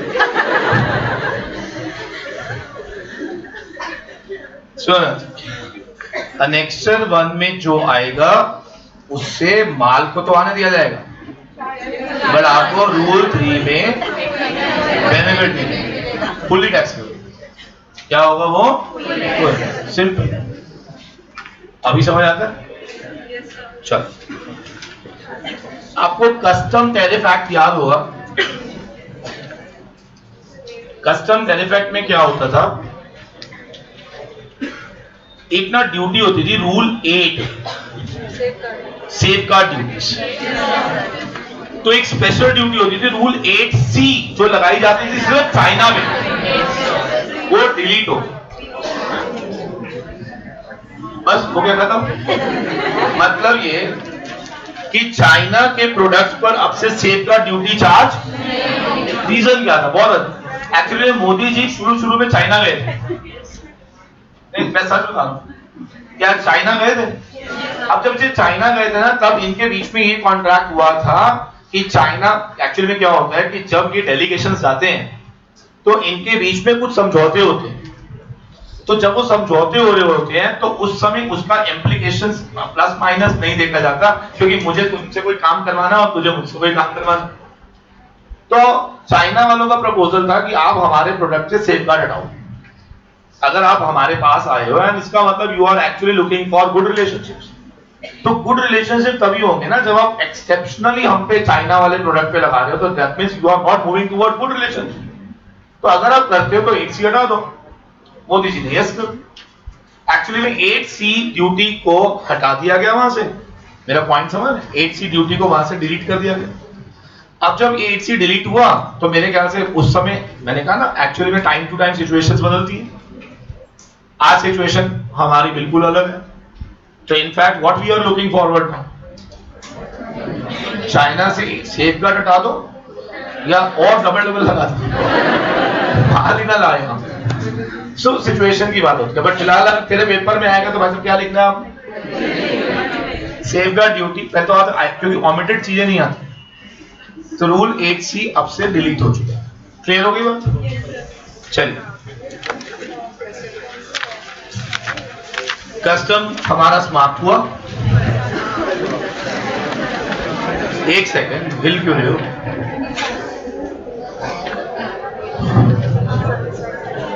पेज नंबर 99 निकालो। पेज 99 फटाफट से निकाले जरा।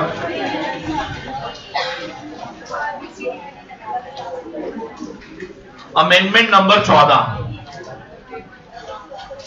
Amendment number 14। I don't know, वैसे पेपर में मुझे लगता नहीं आएगा। मैं सिर्फ 2 मिनट लगाऊंगा इसको समझाने में बिना पढ़े, आप फिर पढ़ लीजिएगा।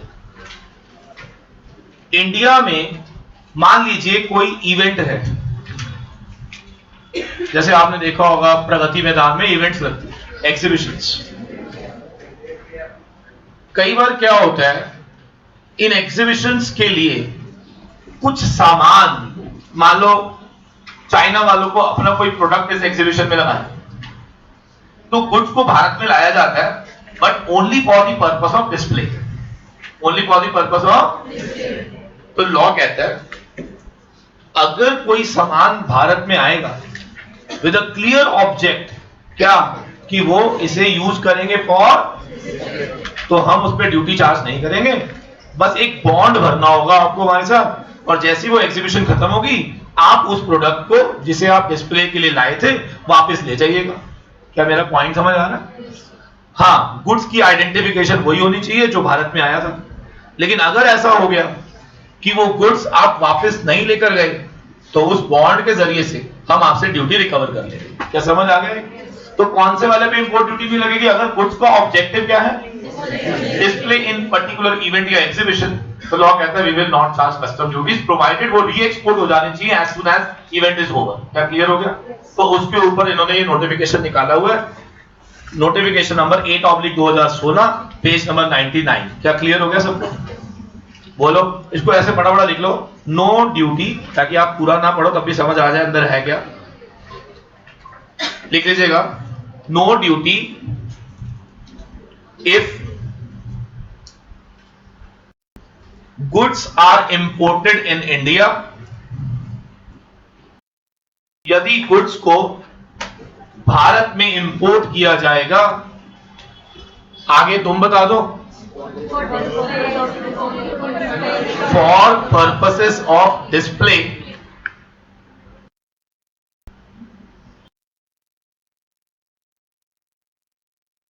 और यूज एट एन इवेंट, या फिर उसे यूज किया जाएगा किसी पर्टिकुलर इवेंट में। क्या सबको क्लियर हो गया बेटा? या तो आप भारत में लेकर आ रहे हो डिस्प्ले के लिए, या फिर उसे आप भारत में क्या करोगे, यूज करोगे किसी पर्टिकुलर। तो लॉ कहता है जाओ, हम तुम्हें इस पर ड्यूटी चार्ज नहीं करेंगे, सब्जेक्ट टू कंडीशन क्या होगी, उसे हमें क्या करना होगा, री एक्सपोर्ट, और आपको क्या फर्निश करना होगा, बॉन्ड। बॉन्ड की कीमत होगी 110%। कितनी होगी? तो इसको आप एक बार ही पढ़ लीजिएगा। मान लो उस पर ड्यूटी 1 लाख बनती है, तो आप 1,10,000 का बॉन्ड सबमिट करा के गुड्स को ले जाओ, री एक्सपोर्ट कर दोगे तो बॉन्ड कैंसिल हो जाएगा। लॉक कर दो बेटा, पक्का? डन। एक नोटिफिकेशन और आ रहा है 11/2016।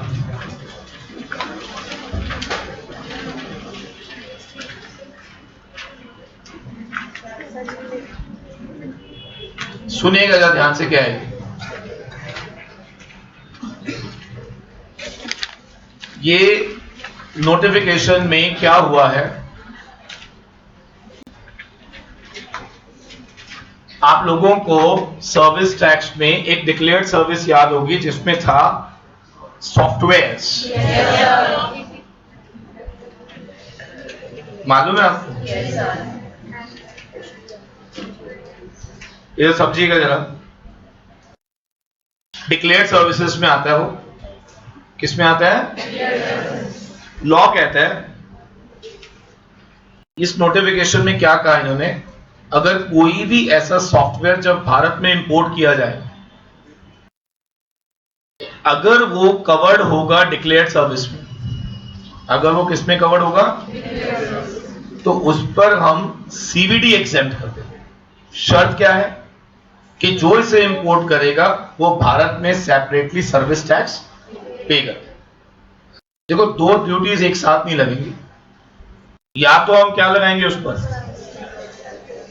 देखो सीवीडी जब भारत में कोई चीज इंपोर्ट की जाती है तो उस पर बीसीडी लगती है, एक सीवीडी लगती है। सीवीडी का ऑब्जेक्टिव क्या होता था? To counter balance excise, to counter balance. तो गवर्नमेंट कह रही है हम काउंटर बैलेंस एक्साइज पे जो लगेगी ना वो हटा देंगे। शर्त क्या होगी कि जो व्यक्ति इंपोर्ट कर रहा है वो भारत में क्या पे कर दे। एक बार इसको पढ़ लेते हैं, देखो जब पेज नंबर 100,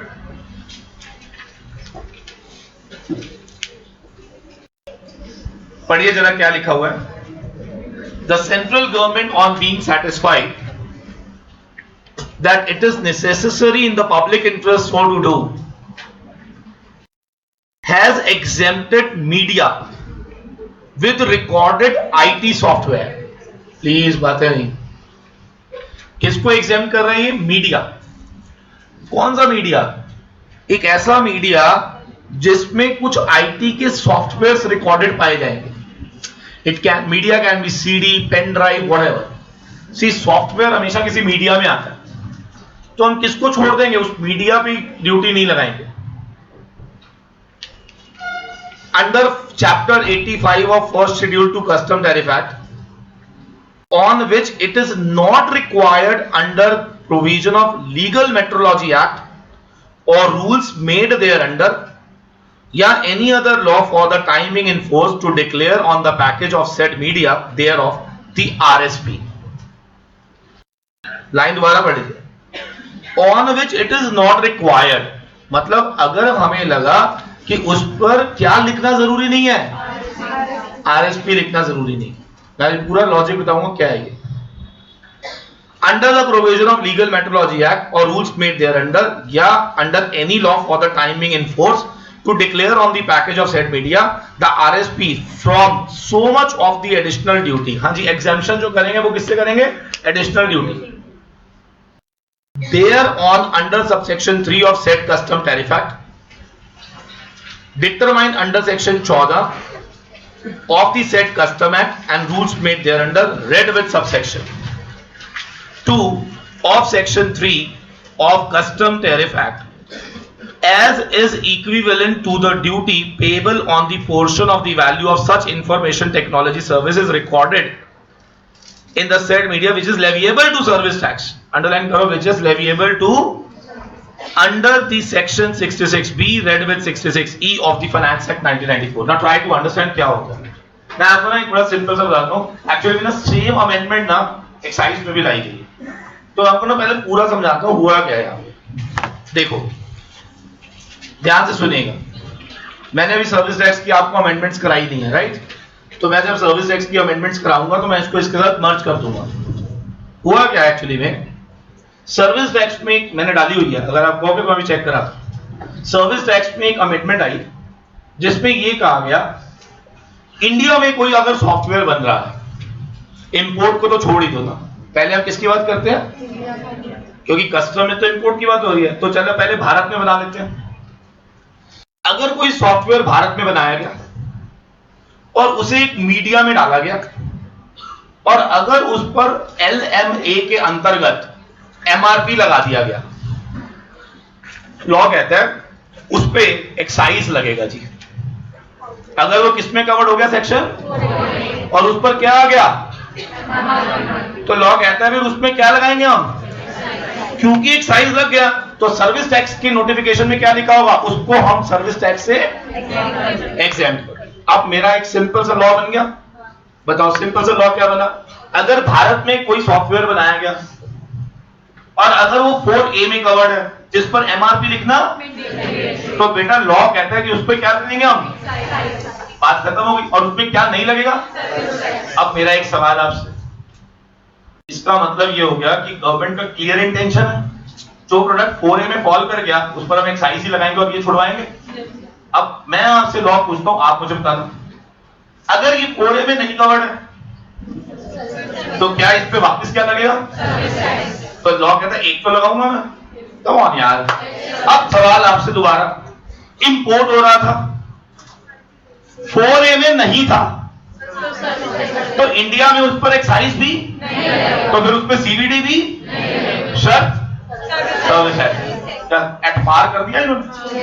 पेपर में अब क्वेश्चन आया, सुनिएगा जरा ध्यान से. अगर कोई सॉफ्टवेयर इन एनी मीडिया है found in legal metrology act है, कवर्ड कहां होगा, सर्विस टैक्स में या एक्साइज में? एक्साइज में. उस पर सर्विस टैक्स चार्ज नहीं होगा. मैं आपको ये नोटिफिकेशन सर्विस टैक्स में चेक कराया तो देखो उन्होंने वहां पे भी लिखा हुआ.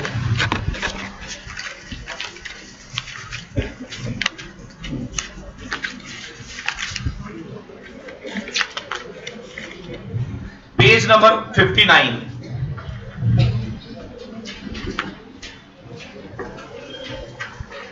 Amendment number 16 in service tax.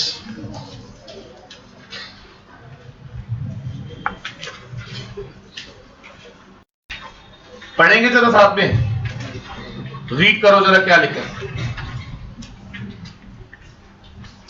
कहता है it seeks to provide exemption in the services in relation to IT softwares. कहता है ये जो नोटिफिकेशन है ये एग्जेम्पशन दिलाएगा from the services in relation to, क्या लिखा, IT softwares, subject to condition as provided in the notification. मेरा एक सवाल है, एग्जेम्पशन इन सर्विस की बात हो रही है, यानी कि छूट यहां पर सर्विस टैक्स पे मिल रही है. बिना पढ़े बताओ, मैंने पढ़ा नहीं है. ये तभी सर्विस टैक्स में छूट मिल रही होगी जब इस पर क्या लग रहा होगा, और एक्साइज तभी लग रहा होगा जब ये LMA में कवर हो रहा होगा. तो पढ़ो, it exempts services in relation to IT software which is leviable from Service Tax Section 66B read with Section 66E of the said Act.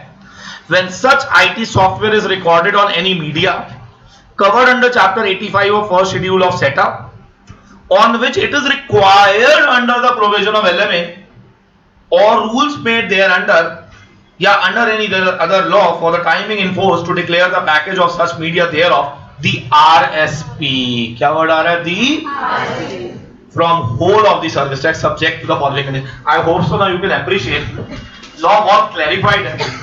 अगर कोई भी IT सॉफ्टवेयर जो कि रेफर्ड इन सेक्शन 85 ऑफ सेटा है, अगर वो इंडिया में बनाया जा रहा है और as per legal metrology act अगर उस पर एमआरपी लिखना मैंडेटरी है, तो government is very clear that we will charge definitely. If you are charging excise then you need to exempt. तो बेटा ये नोटिफिकेशन किसको छुड़वा रहा है? Service tax. Parallel notification custom में आया, उसकी लैंग्वेज को ध्यान से देखो, सब कुछ सेम था, बट उस पर required in LMA, not required in LMA. तो मेरा सवाल है, अगर वो नॉट रिक्वायर्ड इन एलएमए तो भारत में उस पे एक्साइज, जब भारत पे एक्साइज नहीं है तो इंपोर्ट पे सीवीडी भी चार्ज, क्योंकि सीवीडी तभी लगती है जब लाइक आर्टिकल पर. क्या सबको समझ आ गया? तो फिर उस पर जब कस्टम नहीं लग रहा, शर्त क्या लगा दी कि फिर भारत में क्या पे करना है? क्या सबको क्लियर हो गया? तो इस तरह से इन्होंने एक पैकेज लॉ बनाया, कस्टम में भी और सर्विस टैक्स. क्लियर है? कोई बड़ी बात नहीं है. क्वेश्चन आपके सामने बनकर आ जाए, what will be the taxability of any IT software on any media found in legal metrology act? Come on, आगे तुम बता दो. Liable for will be exempted from. That's all. That's all. I hope so the point is clear to all. Lock करते हैं इसको. जल्दी जल्दी fast better. तो उम्मीद करता हूँ वो नोटिफिकेशन कस्टम का वो हमें समझ आ गया. आई डोंट थिंक सो कि ICSI वाले इतनी गहराई में घुस जाएंगे, है ना? तो खाली यही नहीं है ना, और भी बहुत कुछ है. बट एनीवेज देखो, मेरा काम था अमेंडमेंट्स करानी, तो I am very sure book में आपकी स्टडी मैट में ICSI का जो स्टडी मैट था उसमें जो भी था तो मुझे वो आपको देना ही था. सर एक page number 101 last amendment for the custom निकालिए जरा.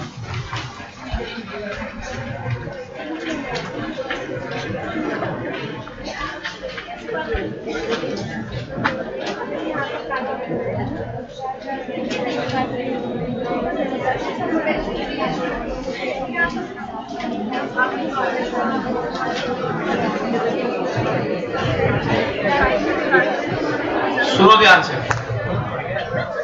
एक्चुअली में ना ये लर्न आपको मैं सिंपल बात, इसको आप पढ़ेंगे इससे बेटर मैं आपको सिखाता हूं. पहले क्या होता था, अगर किसी व्यक्ति को कोई बोनाफाइड गिफ्ट्स बाहर से आते थे, अगर उसकी वैल्यू अप टू 10,000 थी तो उस पर कस्टम ड्यूटी गवर्नमेंट चार्ज नहीं करती थी. ये लिमिट अब 20,000 कर दी गई. तो अगर पेपर में प्रश्न आएगा तो बोनाफाइड गिफ्ट कितने लिमिट तक सब्जेक्ट टू टैक्स नहीं होगा? 20,000. बस ये चीज. क्या सबको समझ आ गया? जो लास्ट नोटिफिकेशन है समझ आ गया?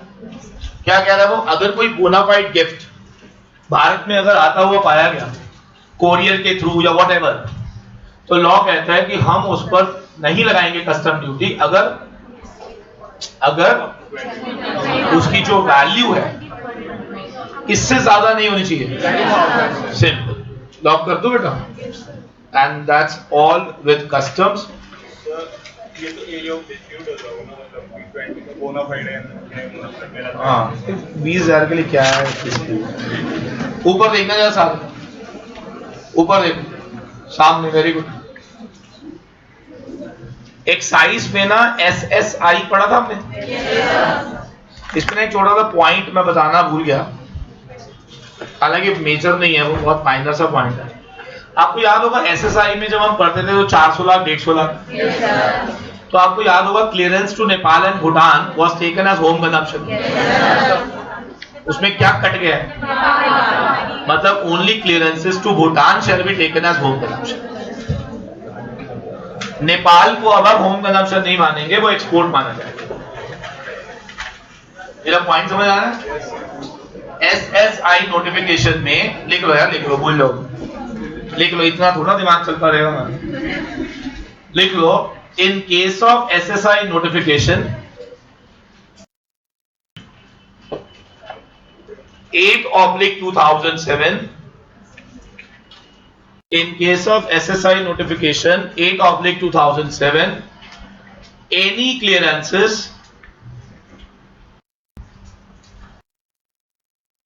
to Nepal and Bhutan, पहले पूरा लिखो, any clearances to Nepal and Bhutan shall be taken as home consumption. Nepal and Bhutan shall be taken as home consumption. अब नेपाल पे मारो एक लाइन जिससे वो पढ़ा भी जाए, काट मत देना गंदे तरीके से। नेपाल पे मारो लाइन और उसके ऊपर लिखो deleted by finance act 2016। Nepal पे लाइन मार के क्या लिखो? Deleted by finance act 2016। मतलब अब से होम कंजम्पशन सिर्फ क्या लिया जाएगा? Clearances to Bhutan. समझ में आया? लो जी, मुबारक हो आपको, custom all finished, excise finished, we are left with service tax.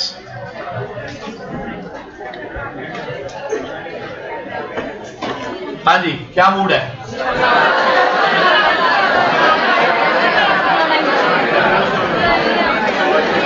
नहीं, मेरे को एक बात कहो,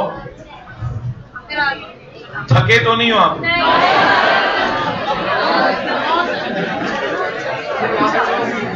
कितने बच्चे बाहर से आए हैं, गांव से?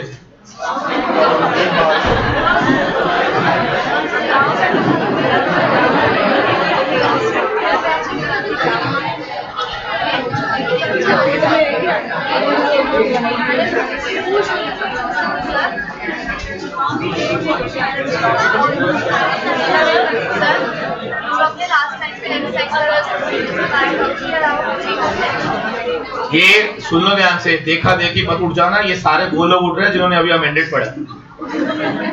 ये सारे हमारे बच्चे स्टूडेंट्स वो हैं जिन्होंने अभी रिसेंटली अमेंडेड पढ़ा। ये मत रहा, ये थक गए, हम भी चलते हैं। कहीं साथ में कट लो, इनका हुआ है, तुम्हारा नुकसान हो जाएगा। जिनकी बिल्कुल रीसेंट क्लासेस चल रही हैं, जिन्होंने बिल्कुल अभी अभी पढ़ा है, उन्होंने सबने अमेंडेड पढ़ा हुआ है, दे कैन गो। जिन्होंने नहीं पढ़ा हुआ वो बैठे।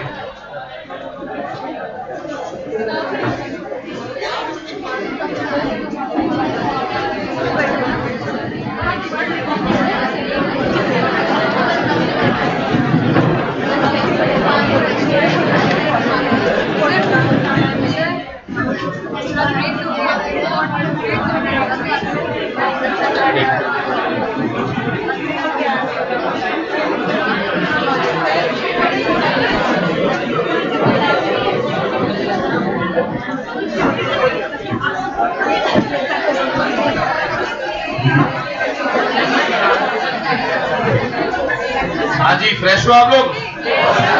आ जाओ।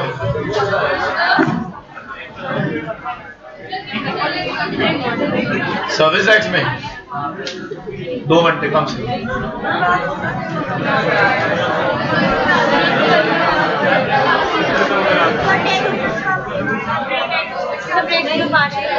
टेन मिनट्स का ब्रेक दे दूं? चलो 10 मिनट। कोई 10 मिनट में कुछ नहीं फर्क पड़ता। अगर आप रीगेन कर लेते हो तो कोई मैटर नहीं। ज्यादा दूर मत निकल जाना, 10 मिनट सिर्फ अंगड़ाई लेने के लिए।